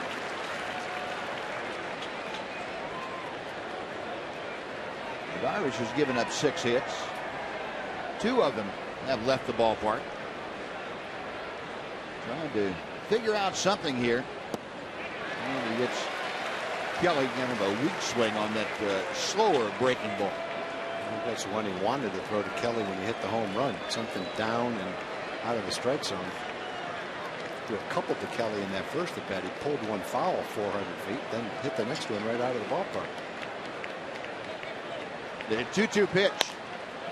Fly ball to right field. He got that one in on the fist a little bit of Kelly. Jogging in, Nelson Cruz puts it away. That is out number 1, and it brings up Omar Infante. The 7 runs in the 3rd inning against Verlander. A career high against the Tiger right-hander.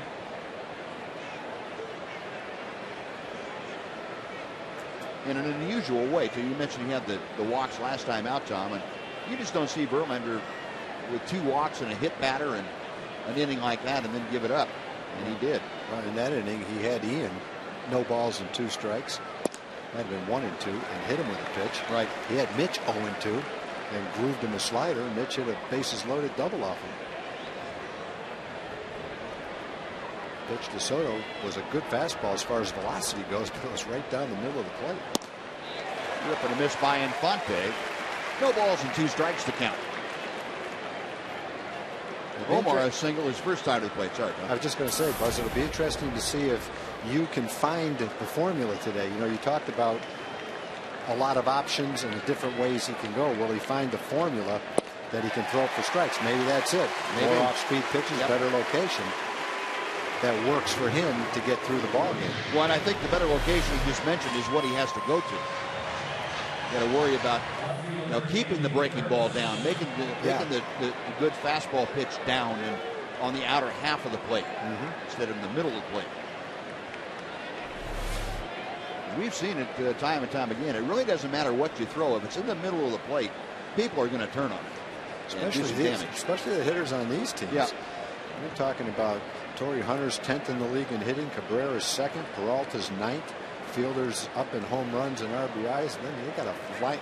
Martinez has hit 330 in a season before. Peralta's hitting 330 now. Infante hitting 9th. He's hitting 320. Yeah. They got guys that can hit up and down the order. And you can go. I can go through our lineup the same way. Everybody knows our lineup. So the point is, you get a matchup like this, and You've got 18 hitters coming into this game, and the only thing they've read for 2 days is the only story of this game is Darvish and Verlander. You got some hitters that want to show them that they can hit. All that press going to get to hitters and get in their head a little bit. They don't care who's pitching. You don't make good pitches to them, they're going to tee off on you, boy. Especially that guy. He could tee off on you if you make good pitches. Yeah.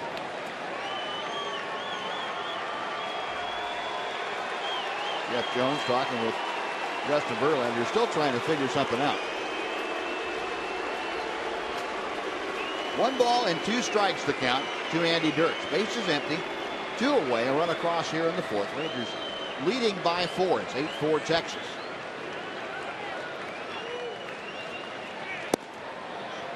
And it's 2-2 now to Dirks. Dirks has singled and flied to left field against Darvish.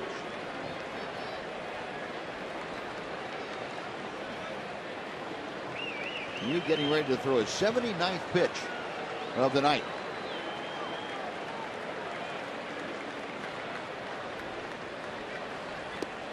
That's all the way to the backstop. And the count is full now to Andy Dirks.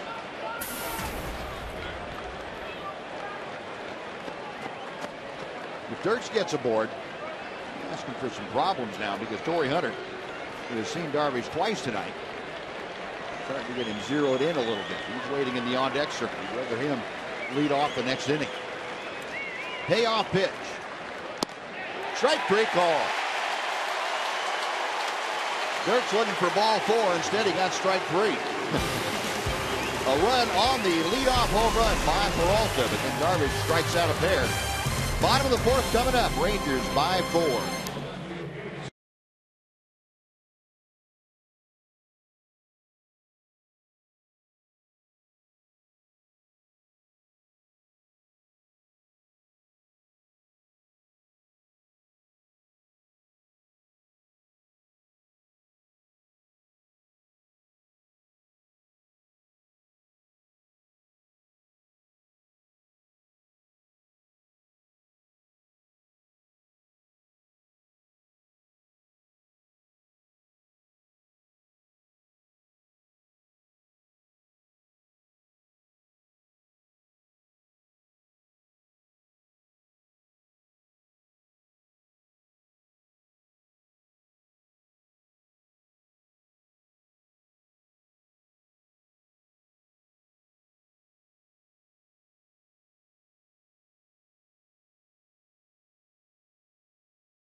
Downs came on to get the final out of the 3rd in relief of Justin Verlander. Downs will face Leonis Martin and then back to the top of the Ranger order.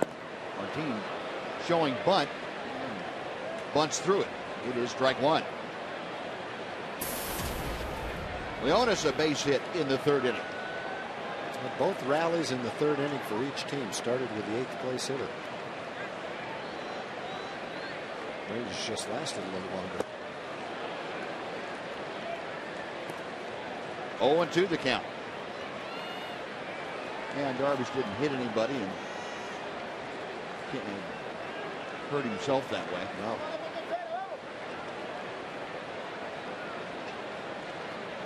Down set. And the left-hander comes back to the plate, just off the outside edge.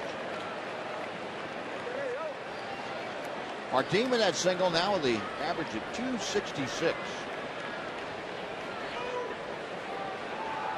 Downs has been around for a long time, signed originally in 2003. Tigers signed him as a minor league free agent. And he gets the strikeout. That's one away, and Ian Kinsler coming up. Well, fans, you can meet one of your favorite Ranger pitchers. That's Tanner Shepard on May 21st at the Irving Airport Freeway location. Sign up to be a Whataburger What-A-Fan. Don't miss this chance to win great prizes and to meet one of your Texas Rangers at Whataburger.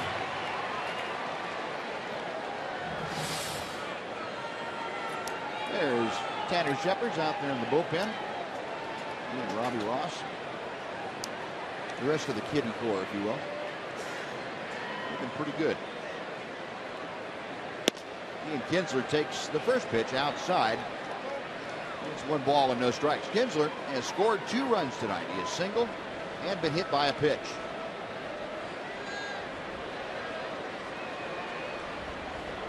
Downs back to him.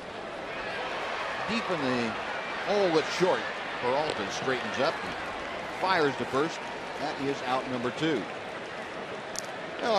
Jimmy John's freaky fast delivery of the game tonight. How about the walk to Elvis Andrus with the bases full? That's 1 run. The walk to Beltre. That's 2 runs. And very quickly, the Rangers got the game tied, and the guys came off with the lumber and put a 7 spot on the board in the 3rd inning. So 2 outs here in the 4th. Elvis coming to the plate has walked and singled in this game. 1 for 1 officially. He has scored a run. He has driven in a run. Now has 13 RBI for the year.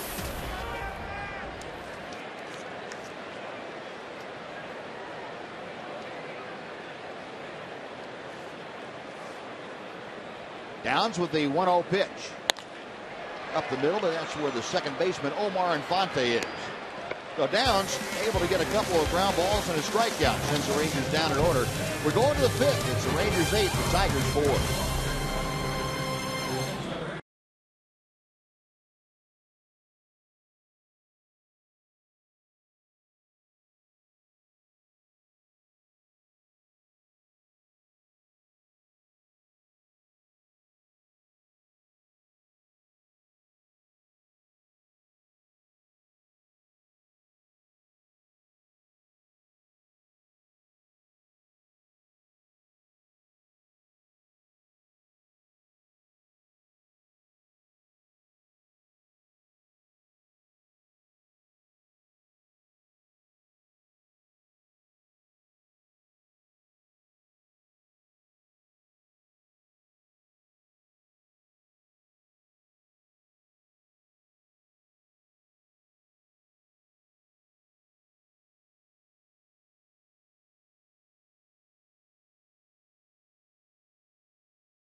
Right here on Fox Sports Southwest for Chevy Hometown Kids. It's not about the score, it's about the experience. The top of the 5th inning and trying to butt his way aboard. Hunter A great play on both ends. Wow. By Giovanni Soto, and picking it at first, Mitch Moreland. That is some kind of play right there, and we'll welcome in our resident defensive expert, Mark McLemore, who talked about that one. Pretty good play, Matt. Very good play. When things are going good for you, they're going good for you. Mitch is swinging it, and he's over there picking it, too. That's a tough play. He is picking it, and he is hitting it, boy. You know, that's a big play, too, because if Hunter beats that ball out and Mitch doesn't pick that, now you got Cabrera and Fielder coming up with a man on and nobody out. So it's a nice little play at that stage of the game. Yeah, this is the best way to pitch to these guys right here. Yep, bases empty. And a lead. A big lead, yes. Now Cabrera tonight doubled and flied to left field.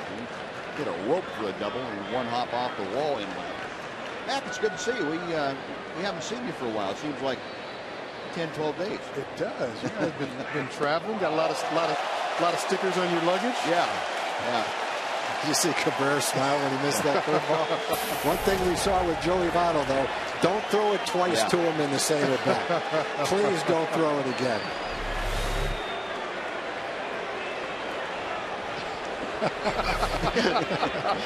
The problem is, you throw that same pitch again, it might go about 450 feet. That look on his face, like, what in the world was that thing? Now the 0-2. We'll try a little different variety of the slider. This, as much as we talk about the pitching matchup to start this game, before the game, it didn't work out real well. It usually doesn't. It usually doesn't. You just don't see that happen. You don't see that 1-0, 2-1 ball game happen too often against, when you've got the aces out there. Especially with these two offensive teams. I mean, these two teams just scored some runs. You got two really good teams. The Tigers have scored the most runs in the league. The Rangers are, I guess, 5th or 6th. And the Rangers are swinging the bats well right now. We were talking about this, Mac. You come into this game and all you're reading about are the two pitchers, and you forget about there's some pretty good hitters. And if the pitchers aren't at the top of their game and they're hitting the middle of the plate, I guess this can happen. That's exactly what's going to happen. You've got two hot hitting teams, two good teams. I don't like saying hot because these guys are just good every day. Look at Mitch picking everything on the right side. Wow. That's got to feel good. Yeah, got a smile out of Mitch and a smile out of Darvish. And Mitch has made 2 plays to save 2 base runners right off the bat here in the 5th inning. I've said this in Oakland. I really think that it comes to light almost every day. Mitch is a different athlete right now than he was last year. He's on a different diet. He's stronger. He's leaner. He's more agile. And it's showing. It's showing on defense. It's showing at the plate. It's showing running the bases. It showed on that pop-up yesterday in Oakland behind first base. I don't think he would have caught that ball last year. Yeah, he got out there. He definitely got out of that. And that's a tough play because that ball's coming back toward fair territory. And he stuck with it and got out there and made the play. 1 ball, no strikes to count to Prince Fielder, who is 0 for 1. Last time up, the Rangers intentionally walked him to load the bases. Fielder grounded out to first. His first time up. Little looping drive to right. That's going to settle in for a base hit. So Fielder got that pitch on his fist, but he's strong enough to drive it in there for a 2-out single. Now, as Victor Martinez comes to the plate, let's head back down to Emily Jones. Em? You guys were talking about Mitch Moreland and what a different player he is from last year to this year. Don't forget, too, the wrist injury that really did hamper him almost the entire season last year. Ron Washington, in talking about Mitch today, was alluding to the fact that he knew that Mitch wasn't 100% healthy last year, so he could kind of understand where his struggles were coming from, and he really felt good, and the club did, going into spring training and coming into the season, that he would be a different player because he was completely healthy. Good point, Emily. I've heard Wash say the same thing, and I think that's true too. You combine being totally healthy and being in great shape and having another year under your belt too. There's no question. I think he learned a lot, especially with his struggles. But being healthy, I think that's really the biggest thing, and especially with a wrist injury for a guy that's got some power. When you lose all of that, when you injure a wrist or a hand. 0-1 the count to Victor Martinez. Prince Fielder, the runner at first, a very modest lead. And a fastball gets in there 91 miles an hour to make it 0-2. Martinez 0 for 1. Had a sacrifice fly in the third inning. Darvish not ready to throw his 91st pitch of the night.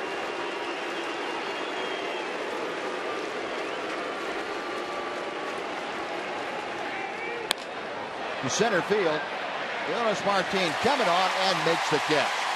Side retired, no runs, a couple of great defensive plays. One hit, one left. Halfway through the ball game, Rangers 8, Tigers 4.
Very well for him, obviously, of late, but he seems to be struggling a bit with his location.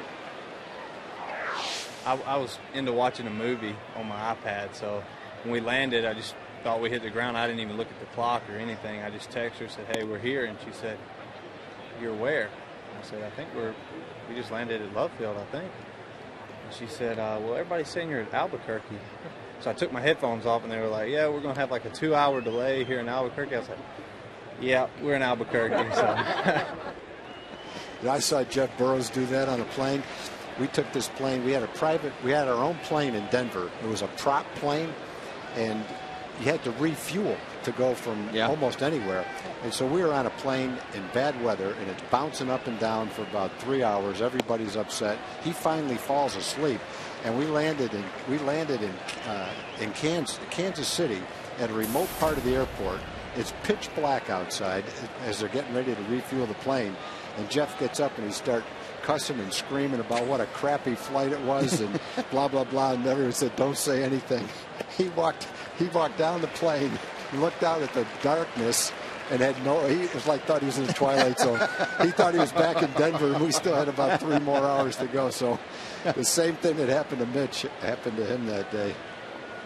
Well, Tom, I don't know if you and Buzz were aware up at the front of the plane, but in the back they were taking care of Kangaroo Court in that delay in Albuquerque. So I just asked Mitch, well, did you go ahead and get this one out of the way? He said, oh, yeah, I paid up right away. It was no problem taking care of that. Ian said they didn't even give him that hard of a time about it because of how well he's been playing of late. So the fine wasn't quite as hefty as it could have been.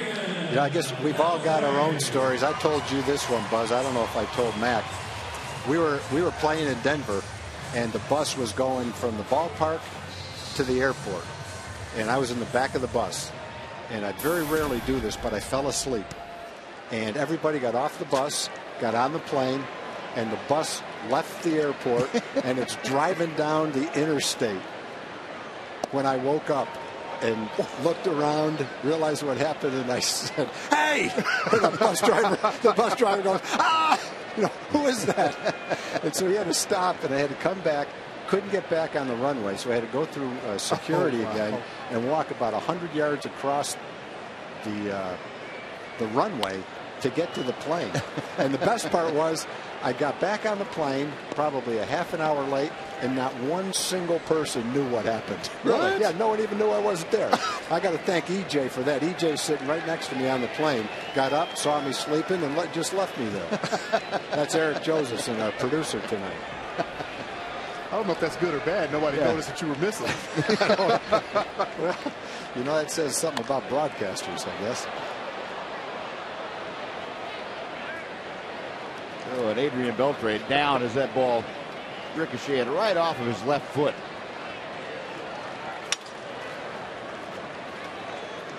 Anything like that ever happen to you, Mac? You're probably a lot cooler than I was.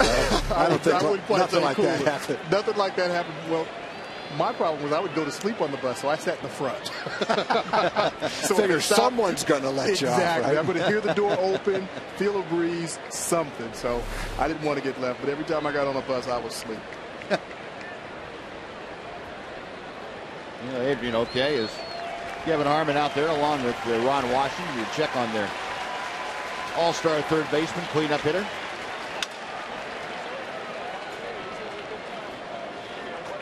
One on, nobody out. Rangers hitting in the bottom of the fifth inning, leading 8-4. 0-2 the count to Adrian Beltre, who last time up had a bases loaded walk to drive in his 26th run of the year. A little chopper slowly hit to third. The second by Cabrera for one. That's all they will get. Sliding Berkman taken out. So with Beltre at first, time for a Mazda game break. Let's go to Dana Larson again. Dana.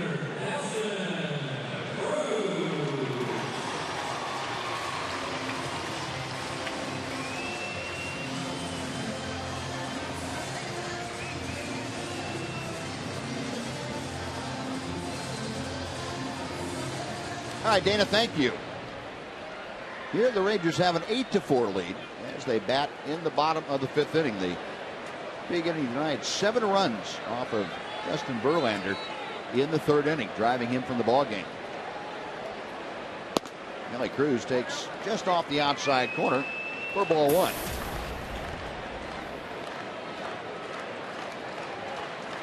Well, the other side of it, Mac, is when you're called the doctor of defense, you can't fall asleep and stay on a bus. You know what I mean? You had a title. No, I could not fall asleep on the bus because I would never hear the end of that, ever. Will Clark would still probably be calling me, reminding me about it. I remember when Mark Holtz gave you that nickname. I was very shocked, very surprised. Holtz had a knack, boy. When he came up with a nickname, it stuck. Mm-hmm. Yep.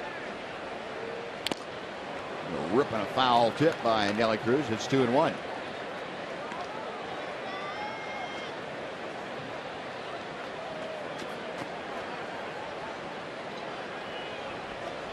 Cruz tonight has struck out both times he's gone to home plate.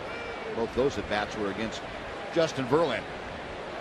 Verlander struck out 3 in his 2 2/3 innings here tonight. Rangers chased him with 8 runs total on 6 hits and a couple of walks. 2-2 to Cruz.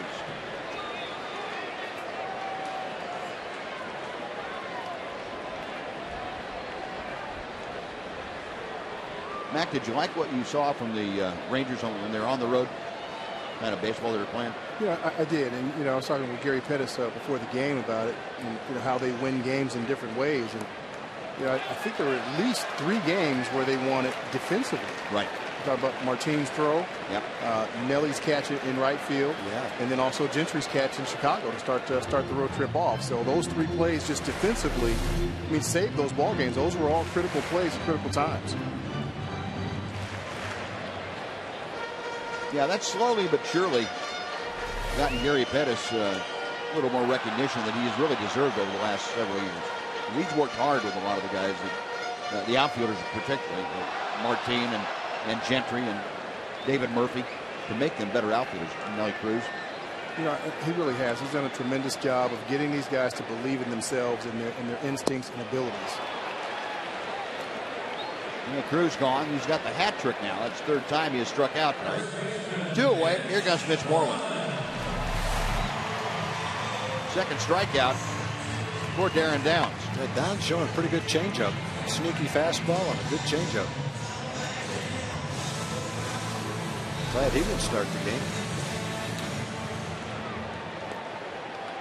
One of those left-handers with a changeup again that I would think Rangers hitters probably have nightmares about people like that. Yeah, lefties with sneaky fastballs and good changeups and good command have been tough this year on us. Mitch Moreland, a bases loaded double in the big 7-run 3rd inning. 1 out of 2 tonight. Moreland now with 20 RBI this year. I guess the guy that epitomizes that, Mac, is a guy you played with, Jamie Moyer. Haven't been many guys better than him with sneaky fastball, good changeup. Even into his late 40s, and I hear he's still trying to come back. Is he? Somebody told me that last week. I was like, really? So it doesn't surprise me. Doesn't surprise me. But yeah, he was definitely that guy. Changeup, slower changeup, even slower one, 60 feet, 59 feet, 58 feet. And then throw that 81-mile-an-hour fastball in on your hands. And, I mean, just saw you off. Yeah. Guys, are you kidding me? Remember Carl Levitt, when Carl Levitt was playing here, and even in Boston, Jamie would just hit him because Carl stood up on the plate. So first pitch, he would just hit him. I can't get him out. I'm not going to let him hit a home run off of me because that's exactly what he would do if he pitched to him. So he would just plunk him and let him go to first, and Carl was okay with it because they had an understanding. 2-1 to Mitch.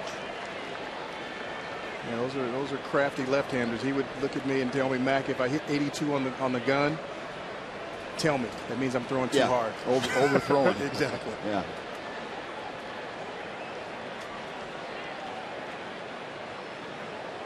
Beltre getting the lead from second. Still hobbled a bit by that foul ball off his foot. And Moreland takes a knee-high strike. That evens the count at 2-2.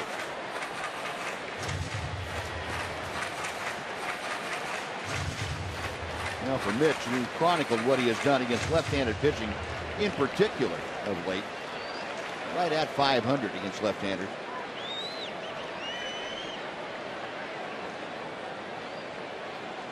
Down set, the 2-2. That's fouled down at the plate. You can see what Mitch has been doing against when he gets to 2 strikes. He chokes up on the bat just a little bit, just to get a little bit more bat control. That's another one of those adjustments that he's made. It's been serving him extremely well. Get a good look at it there.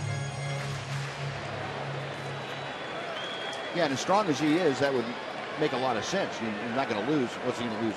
5 feet of distance. Barry Bonds used to choke up. Yeah. Oh, yeah.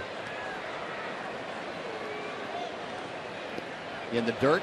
Again, Avila having to drop down to both knees, and Adrian Beltre staying put.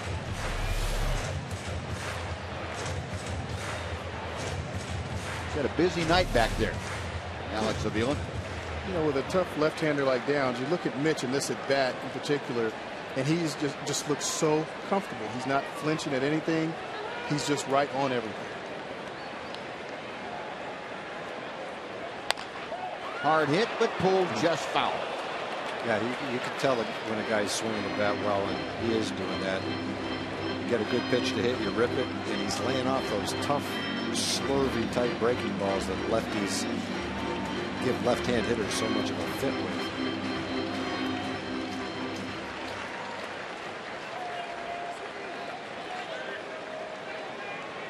There's the antithesis of what we have seen from the two starters here tonight. Yeah. Nothing in the middle part of the plate. They were painting the middle. Downs ready again, and the payoff.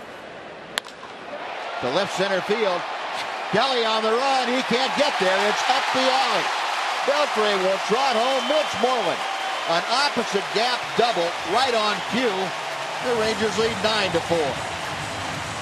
Mac, that's pretty much what you're talking about there. With 2 strikes.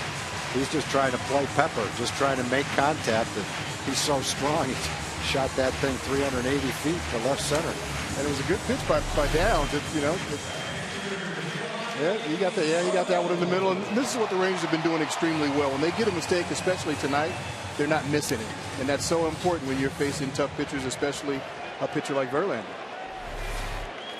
Mitch Moreland, 3 more RBI tonight, now at 21 for the year.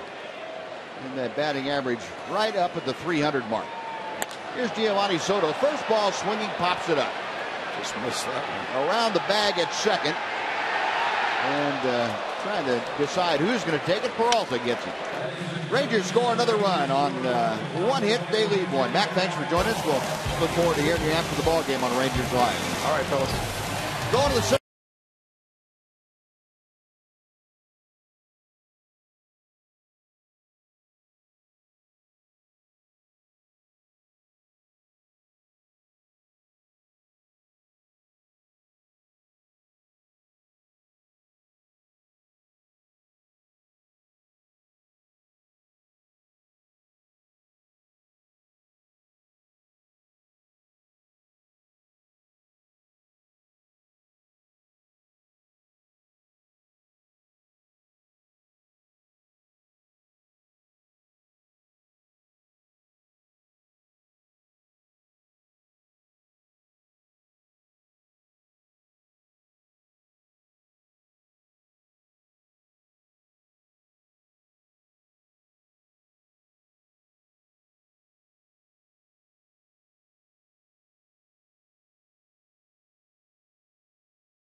post-game fireworks show.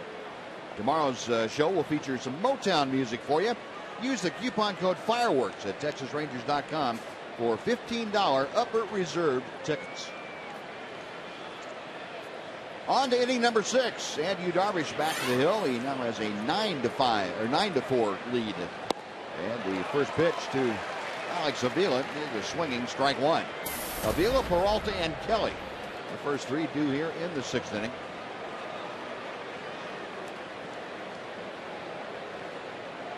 Avila singled in the 2nd, flying to left in the 3rd. I guess the difference so far between the starting pitchers was that Darvish limited the damage in the 3rd. They had a couple of men on. Got Martinez, sacrifice fly. Avila popped up to left field to end the inning. He limited it to 3 runs. Right. And that's allowed him to get into the 6th inning. In Verlander's case, he had a 3-3 ball game, 0-2 count on Mitch Moreland, and then Mitch got the pitch out over the plate, the 0-2 slider, and ripped it, and then Soto again with 2 outs, got the fastball and hit it out of the ballpark and made it a huge inning. Verlander couldn't limit the damage, and Darvish was able to do that. And that's a prime example, Tom, of the things we talked about limiting the damage, how important that is for starting pitchers. Pitchers in the dirt is 2-2. You know, you just never know when that 1 or 2 runs you prevent in an awful inning from scoring is going to come back and make a big difference in the ballgame. Yeah. You know, it may not seem like anything but you know, a minor thing at the time. I only gave up 3 instead of 5, but you know, over the course of a year you can save yourself and your ball club a lot of losses by doing that. 3-2 now the count to Alex Avila. He is leading things off in the 6th, trying to get aboard in front of Johnny Peralta. Rangers leading 9-4. The hits in this ball game are even at 7 apiece. Darvish with his 97th pitch of the night. And that's fouled back.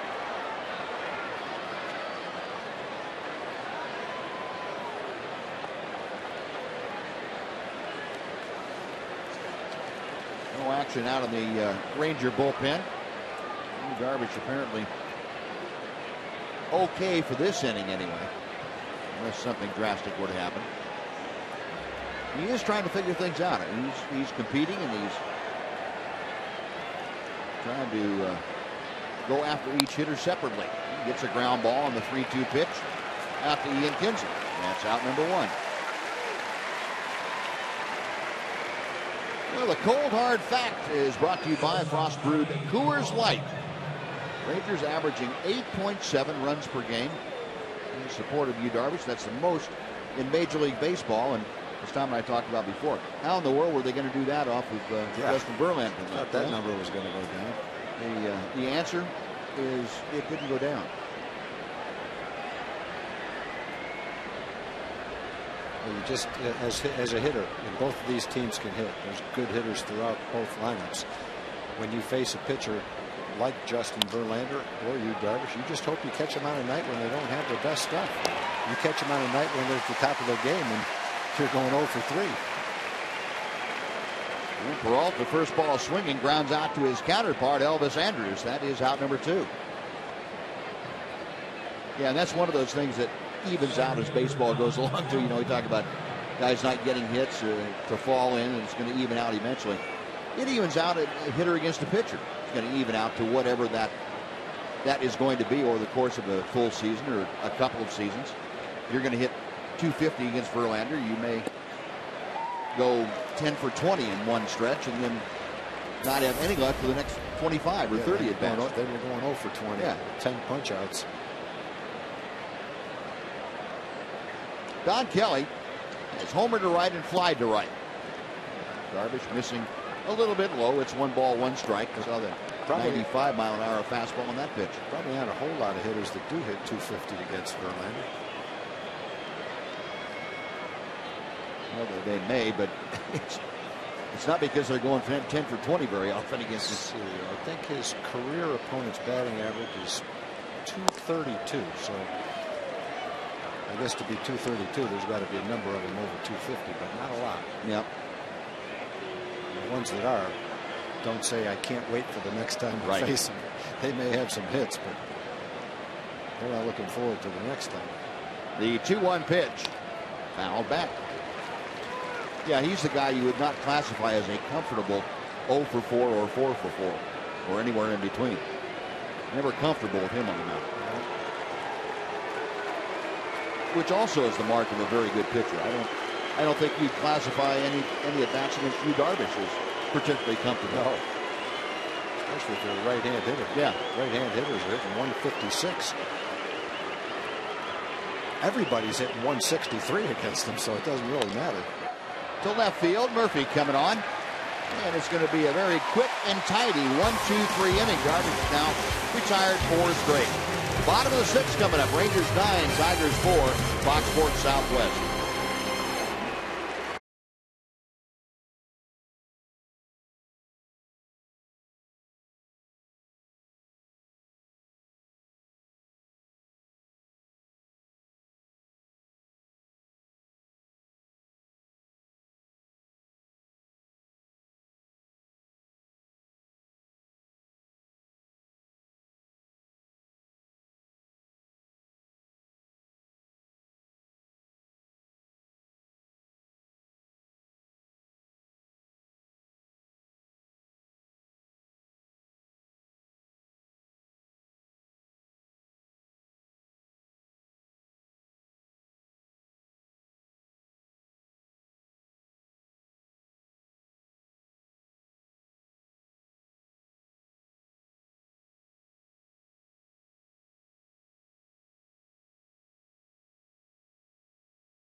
tonight. The jackpot is worth $500 and dinner for two at Sonic Drive-In.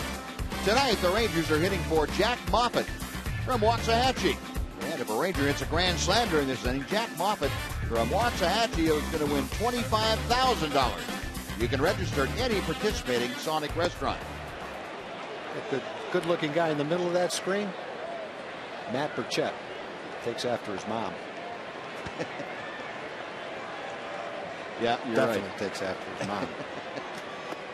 Oh, sorry, Dave. Dave Burchett, Matt's dad. Of course, will be our director tonight. Anybody else down there we can get on tonight? Anyone else in the mood for us to say something bad about tonight? Bunch of them down there in the truck. Let's see. Kelly Donaldson. takes outside. It's 1-2. What can we say about Kelly Donaldson? I'll be thinking about that. You have a golf story about Kelly that you could... I know this. If Kelly golfs with us, we shoot 90. It's automatic. Automatic? Yeah. I've always blamed that on Kelly. And Murph, gone on strikes, is Downs gets his third punch out of the evening. Kelly, what we really feel about Kelly is he's a jinx. If you believe in jinxes, you believe in Kelly Donaldson. Wow. I've always looked at it that way. Wow, that's... Of course, Kelly would point out that we shoot more than 90 plenty of times when he's not there. But he doesn't know that for sure. Well, he can pretty much tell. One away, here's Leonis Martin, who struck out the only time that he faced Downs tonight. A rip and a miss here. It's 0-1. Martin 1 for 2. Had a single back in the big outburst for the Rangers in the third inning. A 7-run outburst. And Leonis right at the top of that. He had the second hit to begin the inning. Swings through a breaking ball, and he's down on the count now, 0-2.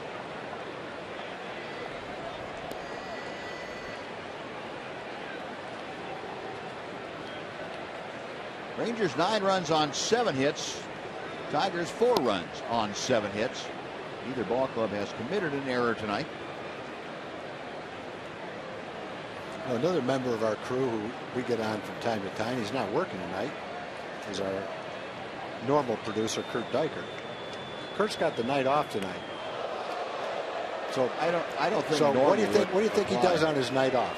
He gets a new iPhone today, right? Yeah. He's so proud of this iPhone. On his night off, he comes to the ballpark to show off his iPhone. You would think he'd just call. Well, he can call. He can't take calls yet. He hasn't figured out how to take calls. Okay. Doesn't know how to use it yet, but it looks nice. He's out here showing it off to everybody.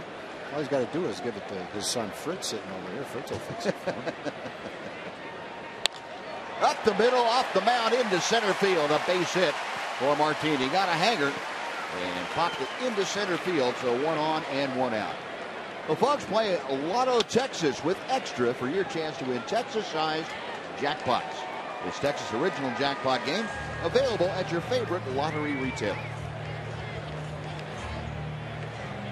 Well, Leonis Martin, a base hit against the left-hander Aaron Downs, and that's going to drive the southpaw from the ball game.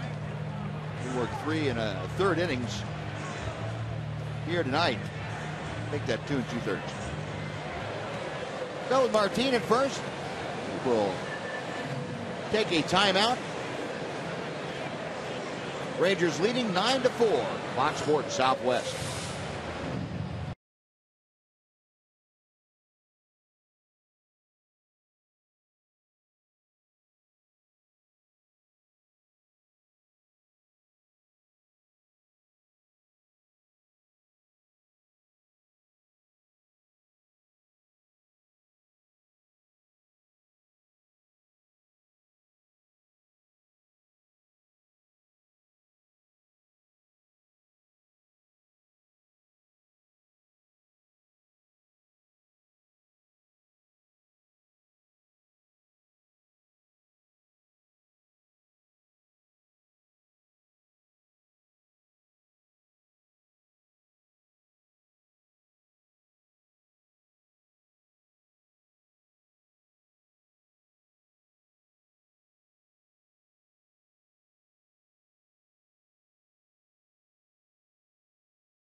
The A's will go home with a Nolan Ryan bobblehead dog, courtesy of Medical Center Arlington.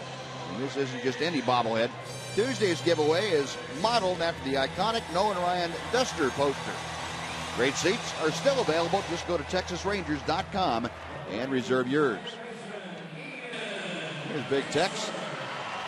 Yeah, speaking of Big Tex, what a great announcement today.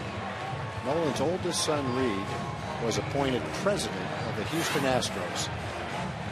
Currently runs the Round Rock team and the Corpus Christi team. That might be one of the best hires I've seen in the last 10 years. I couldn't think of anything the Astros at this stage could do better than to hire Reed to be their president. Reed pitched at TCU, pitched a little bit in the Rangers minor league system for a while. And you talk about a bright, outgoing guy that's going to do a great job as president of the Astros. There he is. Here's Ian Kinsler to face Evan Reed. Whoops. And taken off for second. Leonis Martin didn't quite read it well enough. The throw back, he's going to be safe. And fielder dropped the ball. He got a good jump, I'll say that for him. Yeah. I think he had that base stolen. He had it stolen before the pitcher threw the ball home. Whoops. He almost caused him to balk, but Reed able to disengage from the rubber before he turned that way. No, that's not exactly how you want to make that rundown play. That gave the fans something to get excited about. You don't see that very often in a big league game.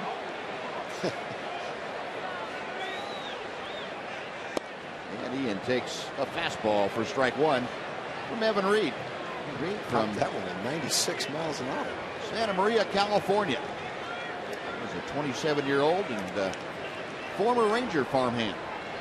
With the Rangers the first 4 years of his minor league career. Got as high as Oklahoma City, pitched one game in Oklahoma City in 2010.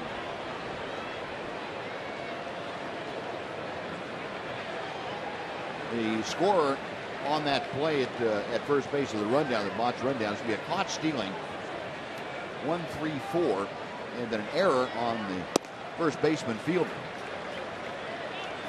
So assists to the pitcher, to fielder, and to Omar Infante, the second baseman, the error to fielder.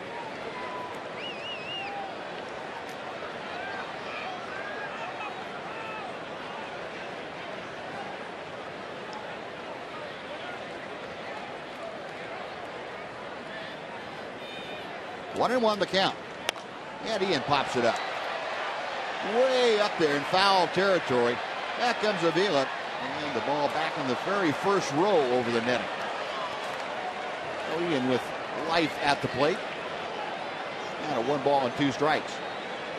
Wind blowing in from center field, but not very briskly. It's kind of a warm, muggy night tonight. Wind maybe 4 or 5 miles an hour at most coming in from right or from center, right center.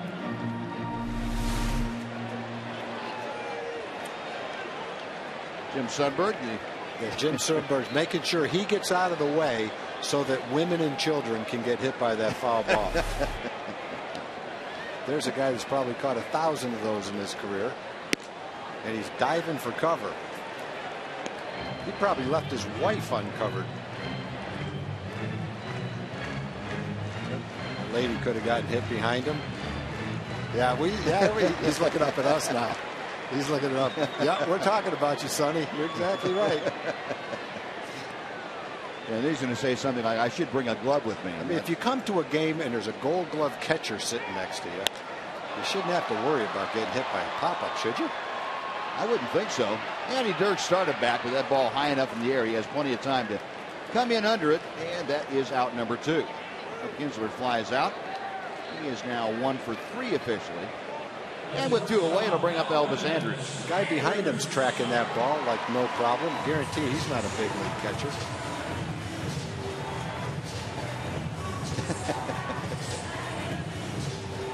People don't know that about every other game he texts us with little ribbing during every game, so we got to get back at him whenever we can. Apparently we did last time that he did that because we haven't heard from him too much lately. now we're going to get it. He knows we can get the last laugh. Yeah.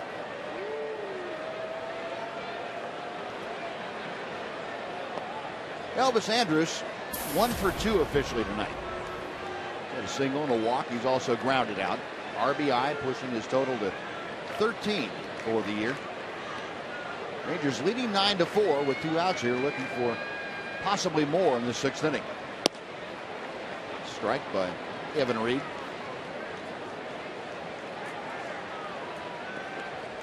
Reed picked up by Detroit on a waiver claim at the end of spring training. Florida Marlins put him on waivers. He had gone from the Rangers to the Marlin organization, that deal that brought Jorge Cantu to the Rangers. The pitch is high, and the count is 1 ball, 1 strike. Trade back in 2010.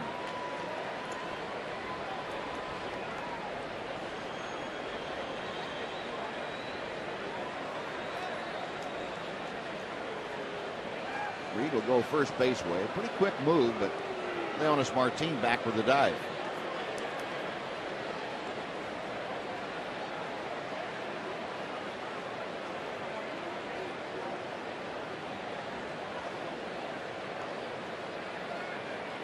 Reed peering in for the sign. The 27-year-old right-hander has the one he wants.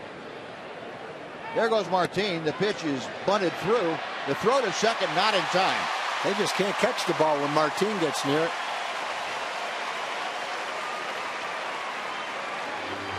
Second stolen base of the night for Leonis Martin. He got credited for caught stealing and a stolen base in the same inning. Boy, that was an awkward slide. Yeah, it was. Slid right into the bag with his front foot.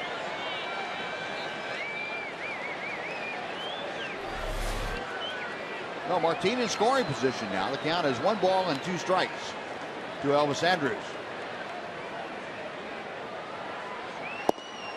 Breaking ball is a little bit wide. Slide late. Pounds his knee into the bag, but he appears to be okay. Pants are a little bit worse for wear, but his knee's all right. That's the important thing.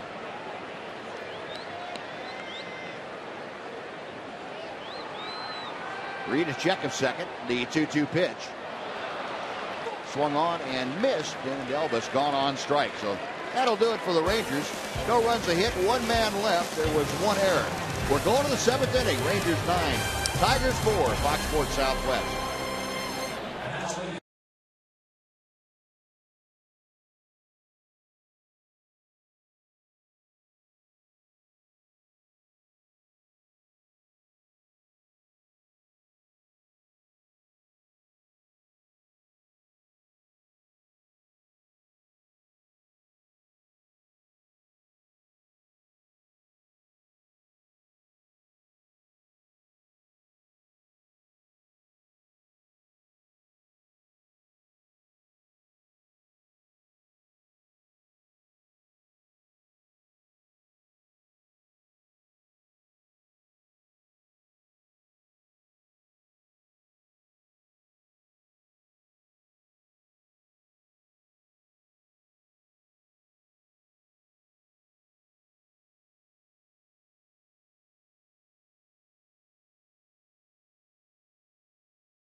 that third inning.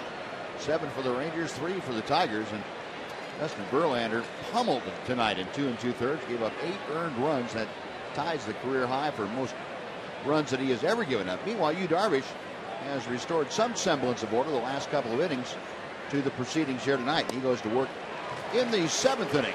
Swing and a miss by Omar Infante, number 9 man. Shows you the confidence that Ron Washington has in Darvish. He's thrown 105 pitches, and there's nobody warming up in the bullpen. Infante 1 for 2 tonight, a single and a strikeout. And Darvish hits the outside corner. And Darvish has said he doesn't care how many pitches he throws. 120 pitches every game if you want him to. And that's what he did in Japan. That's what he was accustomed to. It was a different schedule, but once every 6 days or once a week. But he'd averaged right at 122, 123. And now people are warming up. Infante asks for time as he's tired of waiting.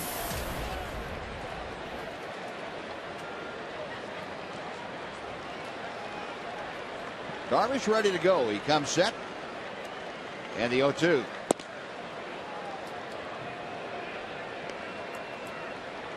Infante's single came back in the 3rd inning. His single followed Don Kelly's leadoff home run. And Infante finally came in to score on the sacrifice fly by Torrey Hunter. That's a bit low. It's 2-2 now.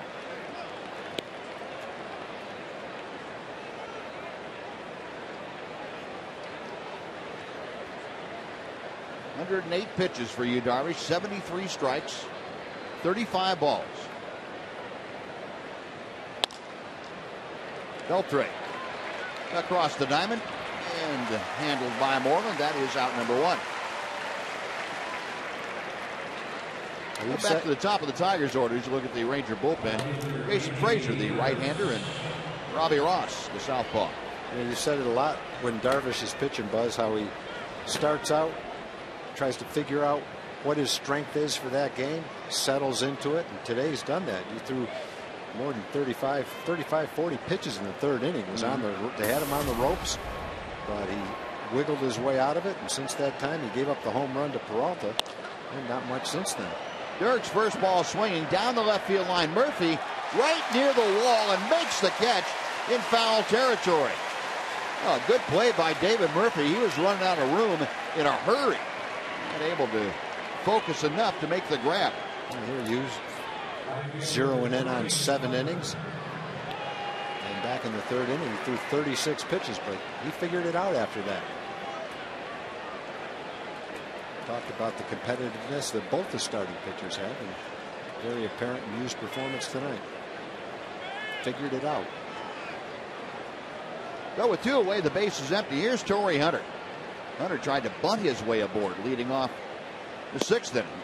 And he was to make that the 5th inning. He was out by a great play. Combination of Giovanni Soto and Mitch Moreland. And the graphic tells you he is 0 for 2 officially tonight. Sacrifice fly, played at his 20th RBI of the year. Tigers have 7 hits, and they had 4 of them in the 3rd inning.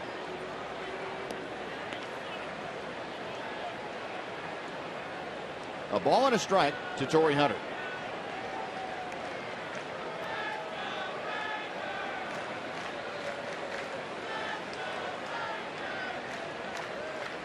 Darvish back to the plate. Check swing. It's a strike anyway. 1-2.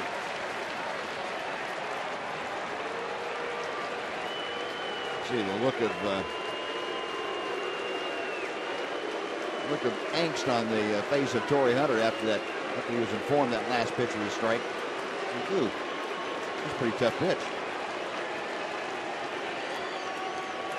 Giovanni Soto wants that slider down in the dirt. Didn't get it down there, but Hunter fouled it straight back.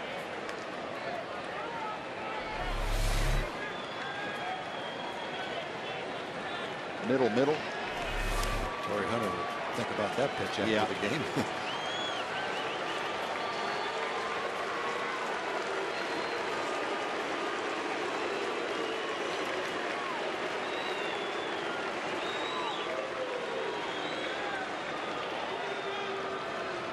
Drew says, let's recycle those. There's one. That's a more simple pitch. Fastball, got him looking. Last pitch of the night, 95 miles an hour. On the outside corner at the knee. Stretch time in Arlington. Rangers 9, Tigers 4, Fox Sports Southwest.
Bottom of the 7th inning, and Lance Berkman leading things off against the right-hander Evan Reed.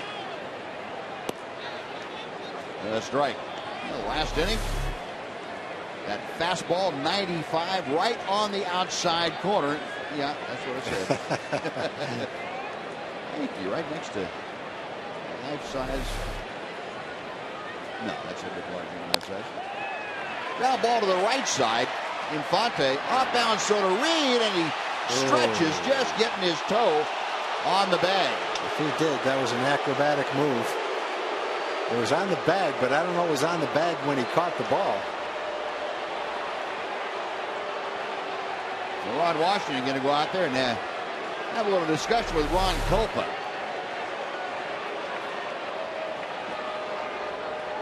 Good call. Yep. I did not think he kept his foot on the bag. Take another look. Got the ball. I think he's touched. Right there. I think he touched it. Yep. Good call by Ron Kulpa. We go out of our way to try to prove that the umpire didn't make the right call. And he was right on top of it. He made the right call. Well, that is the first out. Now Adrian Beltre steps in. Adrian 0 for 2 with an RBI. Ground ball to the right side. And Infante a step out of the outfield grass. That is out number 2. Nelson Cruz coming on. Let's head back to the studio. Once again, a Mazda game break. Here is Dana Larson. Dana?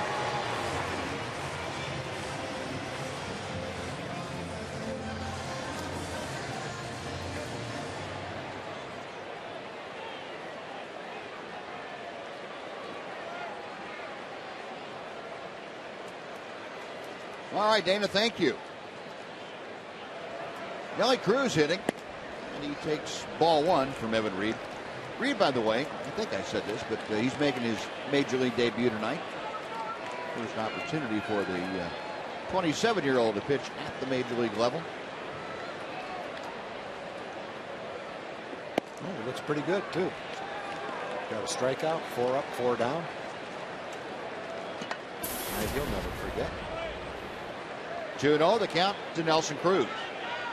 Cruz has struck out all 3 times that he has come to the plate tonight. Pops that one foul back into the seats. And it's 2-1.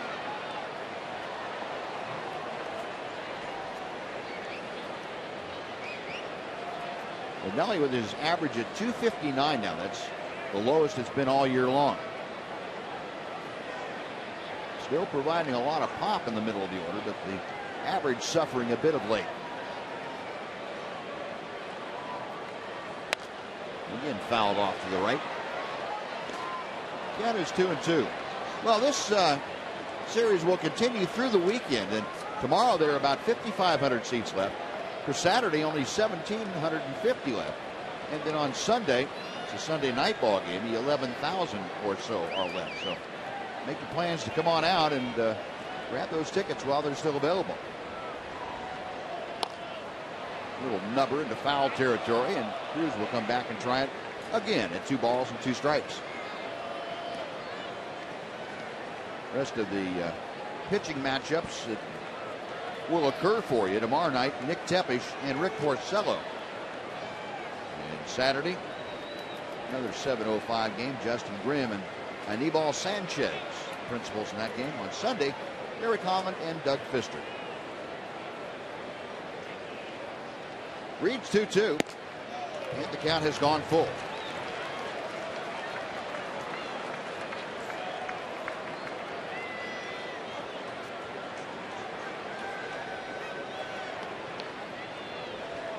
Reed nods yes. The right-hander's ready. Payoff pitch to Cruz. And he chops that breaking ball foul. It remains 3 balls and 2 strikes. Alexi Ogando, who was scheduled to have a turn here on Monday, has been put on the 15-day disabled list. Had some right biceps tendonitis. Corey Burns called up from AAA Round Rock. In the bullpen, and Rangers haven't really decided what they're going to do about the start on Monday when Alexi's turn comes out. Cruz a drive. High and deep to right field. Goodbye.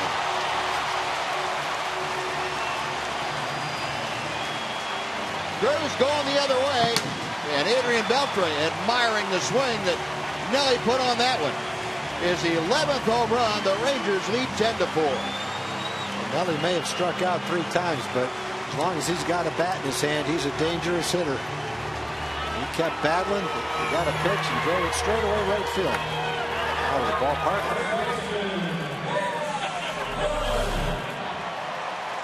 High fastball. See you later.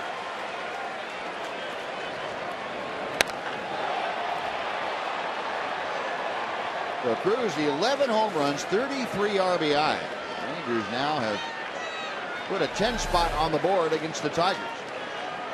Here's Mitch Moreland, who has accounted for 3 of those runs driven home tonight. It's at strike 1.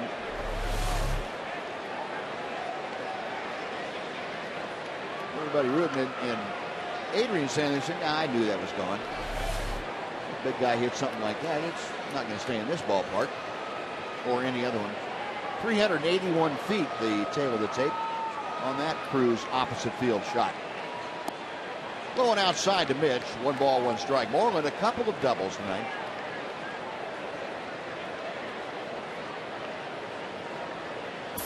Two out of 3, and the average at 298.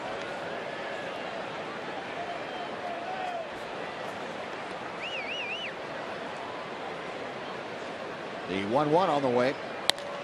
Popped him up. Around the bag at second. Shortstop Johnny Peralta now coming in between the bag and the mound, and that will do it. But Nelson Cruz drives one out the opposite way. Gives the Rangers another shot on the board. 10-4 Texas.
Quest is brought to you by the all-new Mazda 6. When you change everything, you change everything.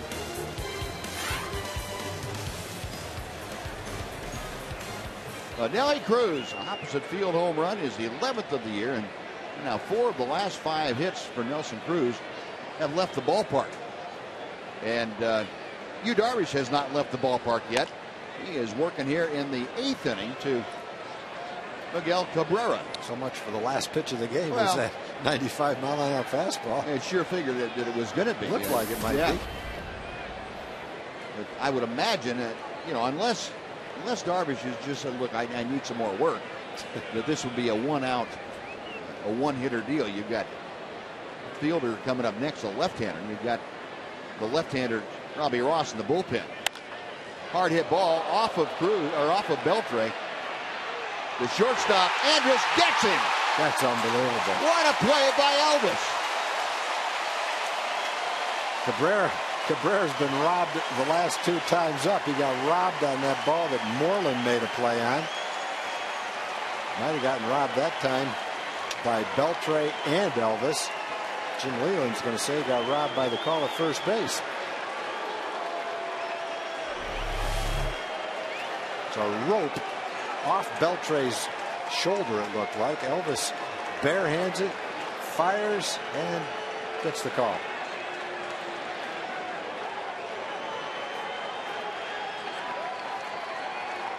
Yeah, I think that foot was down just before the ball got in the glove. Yeah, pretty close. We could be pretty good umpires if we could see the slow motion replay like that every time. I don't think I'd miss many. I'd probably get most of them right. So it goes 5-6-3 on the putout. One away, here's Prince Fielder. There's that slow breaking ball. Fielder 1 for 2, a single and a ground out. He's also been intentionally walked.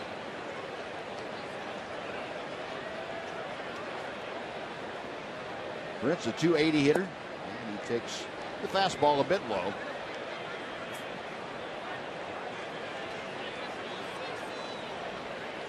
Fielder with 9 home runs, 33 driven in for the Tigers this year. Well, Darvish seems like, Buzz, he's pretty honest with how he feels out there. I think Wash trusts what he says. The first game against Houston, he made no bones about it. He was gassed, and he admitted it. Yep. But I think the other day he threw 127 pitches and said the way he feels right now, he feels great. Stay in there and throw a lot of pitches. So he probably had as much to do with staying in there, probably everything to do with staying in there. Yeah, and seriously, I mean, he may have said, look, I can throw more. Our bullpen's been taxed a little bit the last couple of days. I'll run back out there, and Ron Washington, I think would accede to at least that line of thinking. I'm not saying that every time that Yu Darvish said, hey, I can go back out there, Ron Washington would say, okay, fine, you go back out there. But and the other thing you anticipate is having used the bullpen fairly frequently against the Tigers anyway. You've got a 4-game series because they hit a lot. You have 2 rookies pitching the next 2 games. You've got Tepesh pitching tomorrow. You got Justin Grimm pitching the next day, and maybe they'll go out and pitch 7 or 8 innings. But if they don't, you're going to need the bullpen. So if you got your ace out there right now, and he's healthy and feeling great, let him save the bullpen a minute. 3 balls, 2 strikes. The count to Prince Fielder. 1 out, bases empty. We play in the top of the 8th inning.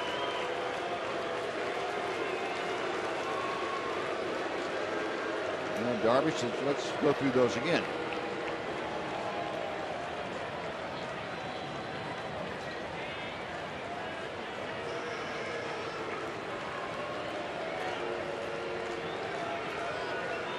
Again, the payoff pitch.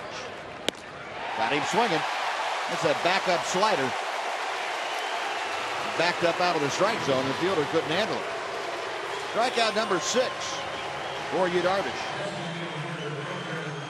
And before Victor Martinez steps in. Let's go over to Jim Knox. Jim? All right, Buzz, real quick time for the progressive fan of the game. It has to be Tonio. Big Yu Darvish fan flies all the way in from Japan to watch you pitch tonight. How do you think Yu's doing? He's fantastic. All right, and all game long when Yu's on the mound, what have you been doing?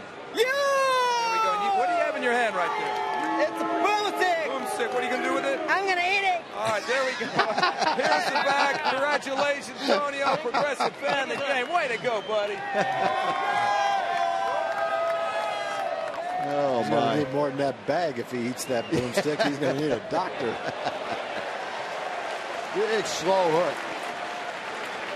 Into Victor Martinez. It's 0-1.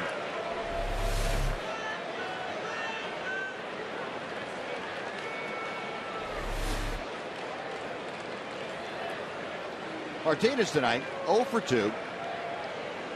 Grounded out, lined out, and he's had a sacrifice fly. There's that big slow hook again at 64 miles an hour.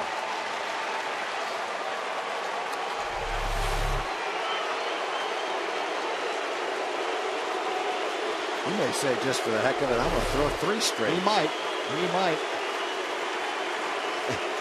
Torrey Hunter giving it to Victor Martinez a little bit. Martinez looking over there and saying, okay, what do I do? Torrey saying, last time I was up there, the last pitch was 95 miles an hour. You better be ready.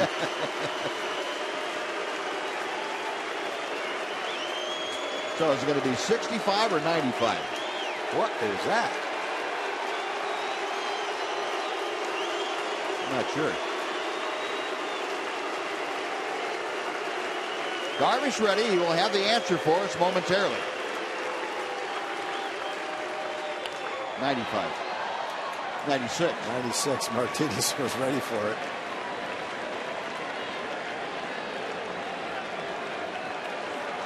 You got to be a pretty good hitter to follow up 264 mile an hour curveballs with contact on a 96 mile an hour fastball. Sure do.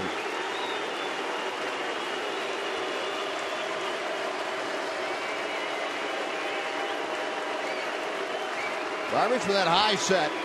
And again, the 0-2 pitch. Tried that slow breaking ball again and left it outside.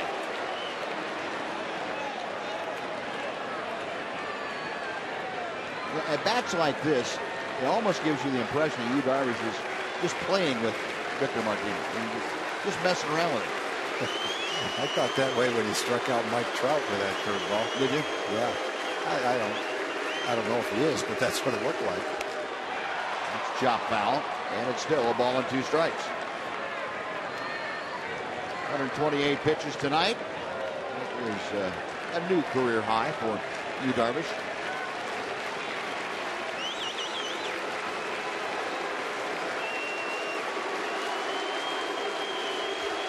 And the crowd of nearly 40,000, most of them on their feet here tonight. 39,778, all standing in support of Yu Darvish.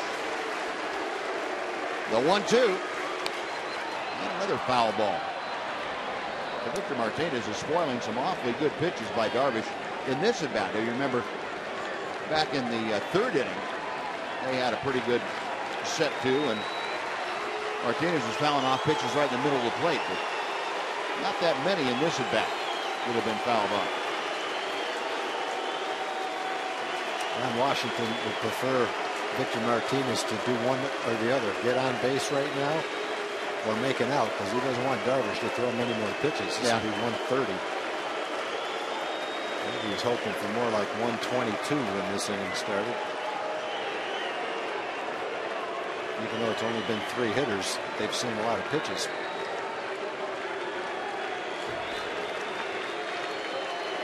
Now Darvish and Soto get together.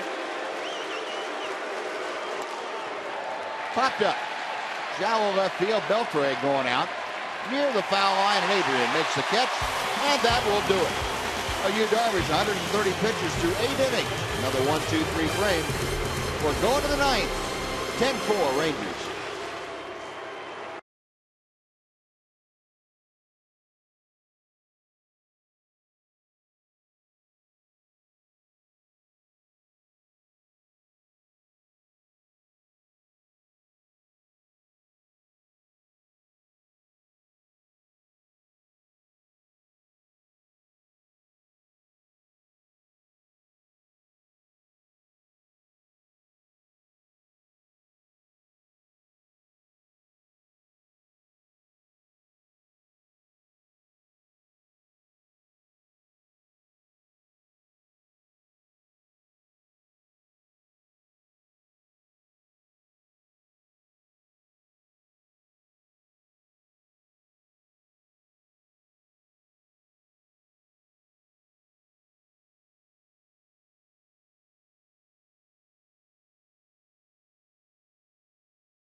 out for Yu Darvish tonight.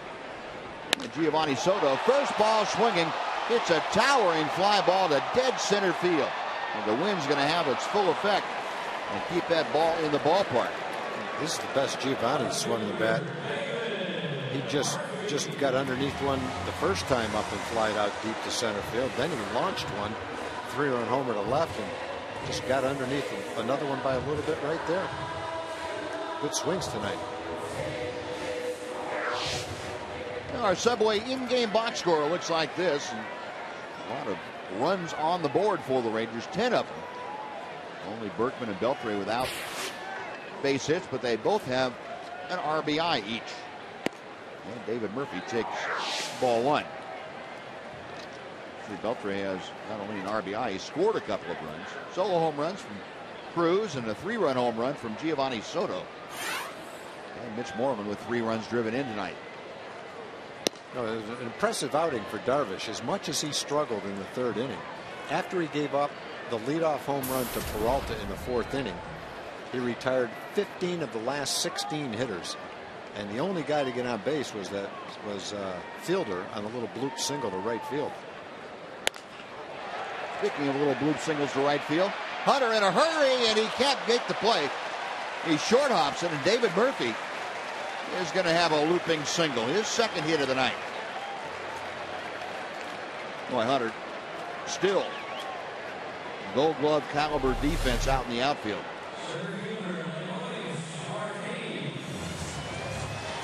Second base umpire Mike Malinsky was right on top of that ball. He saw exactly what happened.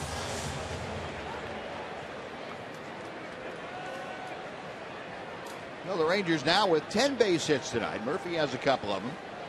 And Leonis Martin, who has 2, steps to the plate. Leonis 2 for 3. And he shoots one high in the air and out of play down the left field line. Well, the AT&T Twitter poll results tonight from you. What's more impressive, winning the Triple Crown or winning the league MVP and Cy Young in the same season? And almost 80% of you said the Triple Crown. I think I'd probably have to go along with that. Yeah. Yep.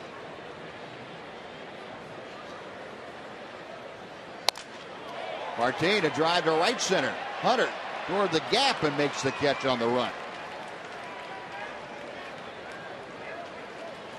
Well, for a preview of the Rangers Live post-game show, let's go to Dana Larson. Dana?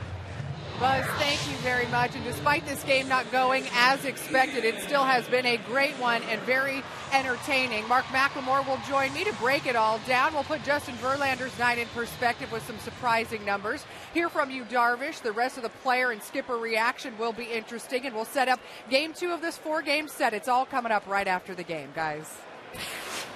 Thank you, Dana. Back to the top of the order. Ian Kinsler with the at-bat against Evan Reed. He takes a strike. Ian 1 for 3. He has scored twice tonight. He was hit by a pitch in the 3rd, that after singling in the 1st. But those times he got aboard and came around to score. Murphy at first, 2 away. And Ian tried to check his swing and couldn't do it. No balls and 2 strikes.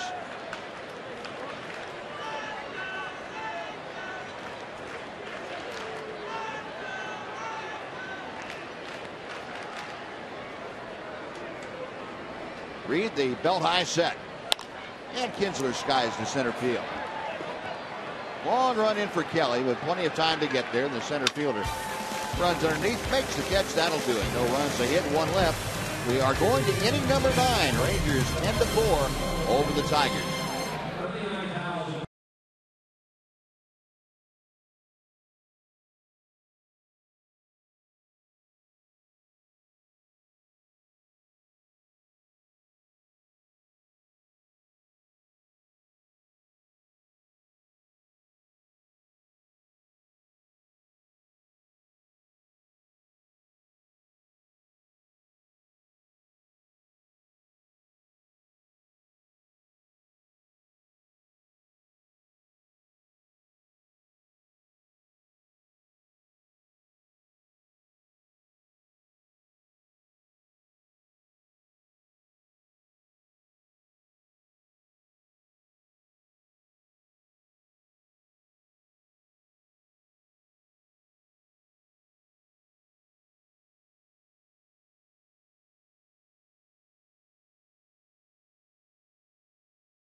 brought to you by Ford.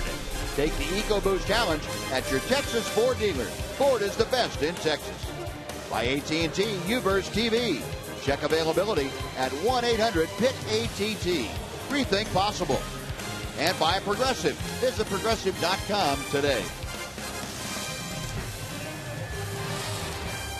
Corey Burns, newest member of the Ranger bullpen, on in relief. 25-year-old will take over in his first major league action of the season. Just recalled today from AAA Round Rock. Burns working to Alex Avila. And a whip and a miss. It's 0-1.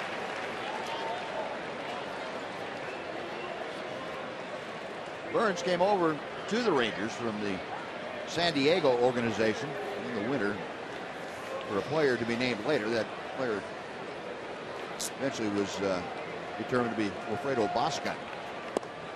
Pitch outside.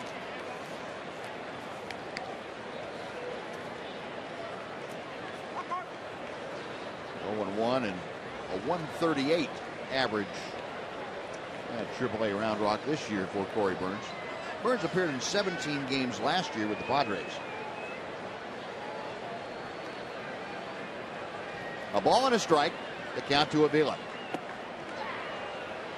2-1.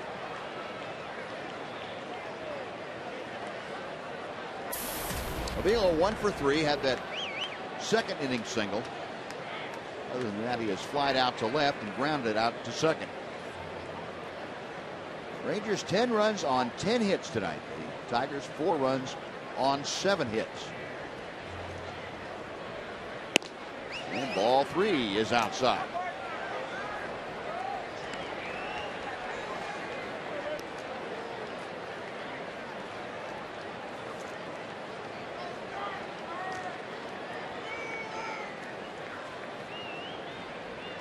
Burns, primarily the closer at Round Rock, converted his first 8 save opportunities.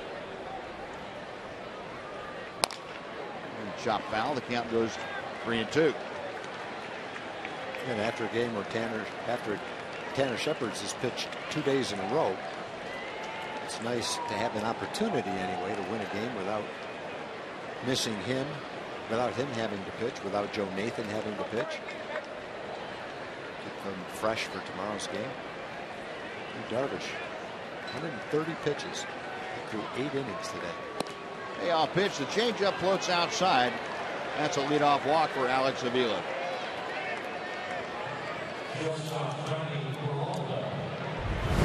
And let's take a look at the Coors Light freeze cam tonight. And it has been Mitch Moreland's evening.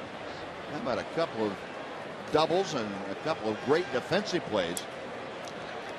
He's just driving the ball, doubled into the right field corner, doubled into the left center field alley. Drove in 3, made some great plays. An all-around good night for Mitch Moreland. 2 big at-bats. Big swing by Moreland, 0-2. Bases loaded, tie game. And then Giovanni Soto hit the fastball out of the ballpark, 3-run homer. 2-run double, 3-run homer. All came in the 7-run third inning.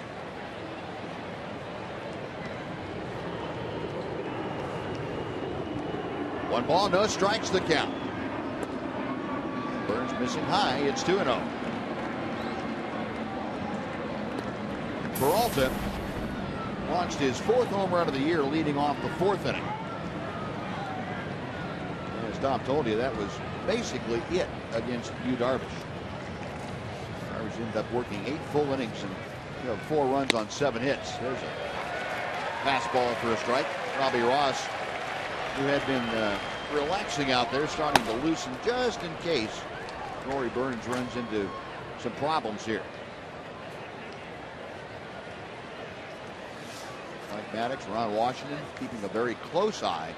I don't know what's happened. There's a rip and a miss. It's 2-2.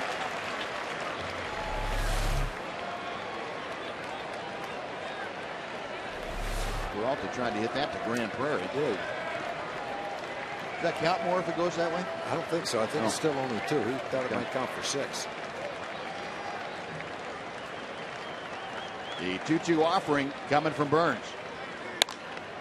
fly ball right field. That pushes Cruz back a bit, but Kelly waiting for it to come down now as he camps under it. That is the first out. One away for Don Kelly. Well, AT&T would like to remind you we're right back here tomorrow night. We'll be on TXA 21 to bring you the second game of this 4-game weekend series. And it'll be Nick Tepish on the hill for the Rangers, Rick Porcello for that 7 o'clock start on TXA 21 tomorrow night. Don Kelly 1 for 3. Takes the fastball that sails outside for ball 1.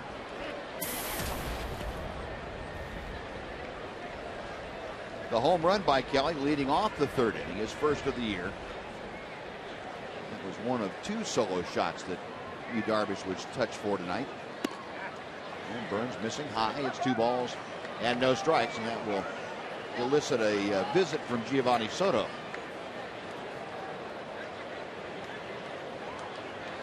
Corey Burns and Giovanni worked a lot together in spring training.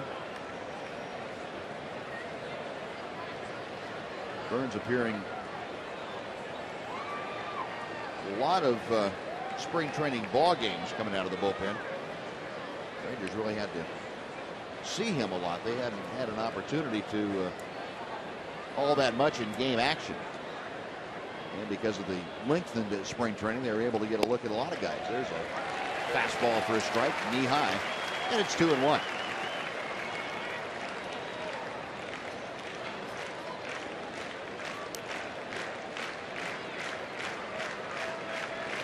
Burns nods in agreement and comes set. Line drive, foul down the first base side. And we'll come back and try it at 2-2.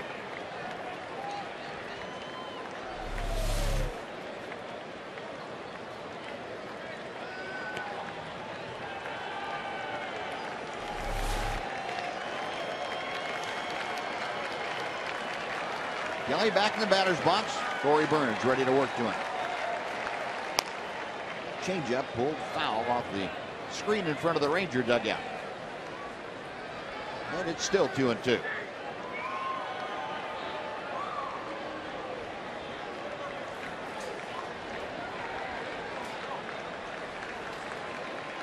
Colby Lewis down there giving some grooming lessons to Derek Holland. In case you want to try a beard like this, here's what you have to do.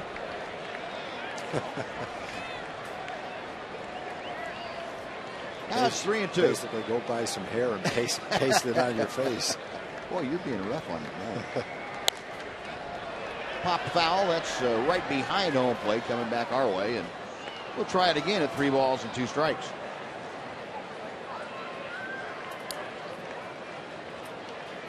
Corey Burns being forced to throw a lot of pitches here in the 9th inning, and something that I'm sure that he would rather not have to do, but also rather not give up any more base runners.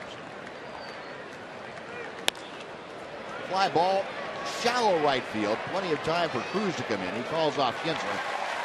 And Nelly makes the catch. That is out number 2. And Omar Infante will come to the plate as the Tigers are down to their final out.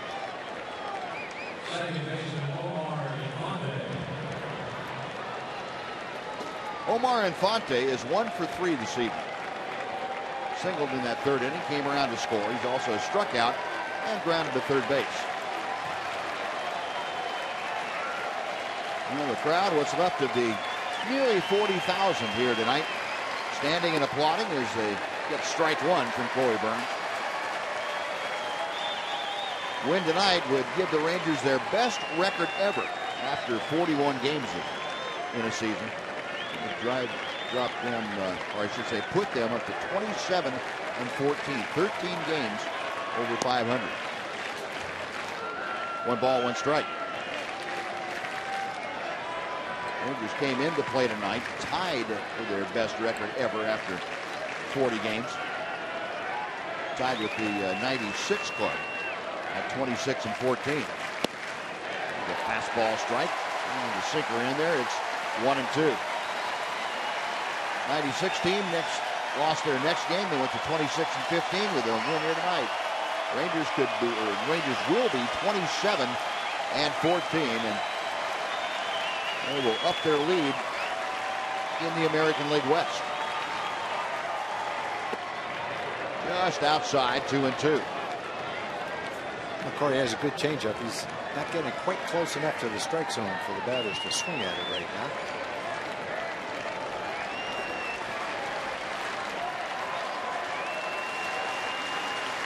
Back to the plate he comes. And a ground ball slowly hit up the middle. Little flip over to Ian Kinsler by Elvis, and that's going to do it. Ron Washington, hugs and handshakes all around. The Rangers go to 27 and 14 with a 10-4 win over the Detroit Tigers. So they have won now 3 straight ball games.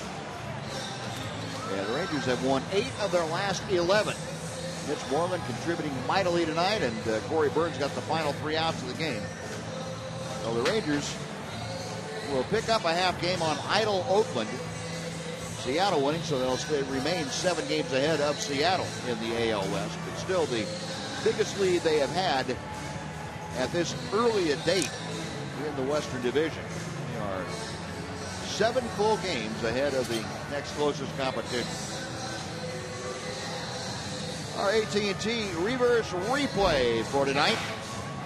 Giovanni Soto, the biggest shot in the game, a 3-run home run off of Justin Verlander that turned a 5-3 Ranger lead into an 8-3 Ranger lead and spelled the end of the night for the former Cy Young Award winner. Giovanni Soto, the big blast of the night, and let's head down to the field where Emily Jones has Giovanni Soto by her side. Em? Thank you very much. And Gio, you got the good part of a couple of them tonight that had to feel good. Yeah, just working hard. I just trying to take advantage of the opportunity and just trying to get wins. And I got a ball, and I put a good swing on it, and it felt pretty good. I know as catchers, you guys want the offense to be there, but obviously the main focus and priority is the catching. Just talk about what you had going on tonight. He retired 15 of 16 after that leadoff home run in the 4th inning. Yeah, I felt like he was commanding his pitches after that. I mean, he was really aggressive with his off speed, especially early in the count, and I felt that after he hit a little bit, he kind of regrouped and put it all together. Everybody talking about the pitching matchup coming into this one offensively. You guys get the best of Justin Verlander. That doesn't happen all the time. It's got to make you feel good as an offense. Yeah, I mean, Justin is one of the best pitchers in baseball right now, and he had some good stuff, but we managed to get the best of him today. Gio, congratulations on the win. Congratulations on the win. We appreciate the time. We'll send it back up to you, Buzz. All right, Emily, thank you. Well, that's a way to get the homestand off to the right start, a 10-4 victory. We'll come back to Rangers Ballpark and total things up for you right after this on Fox Sports Southwest.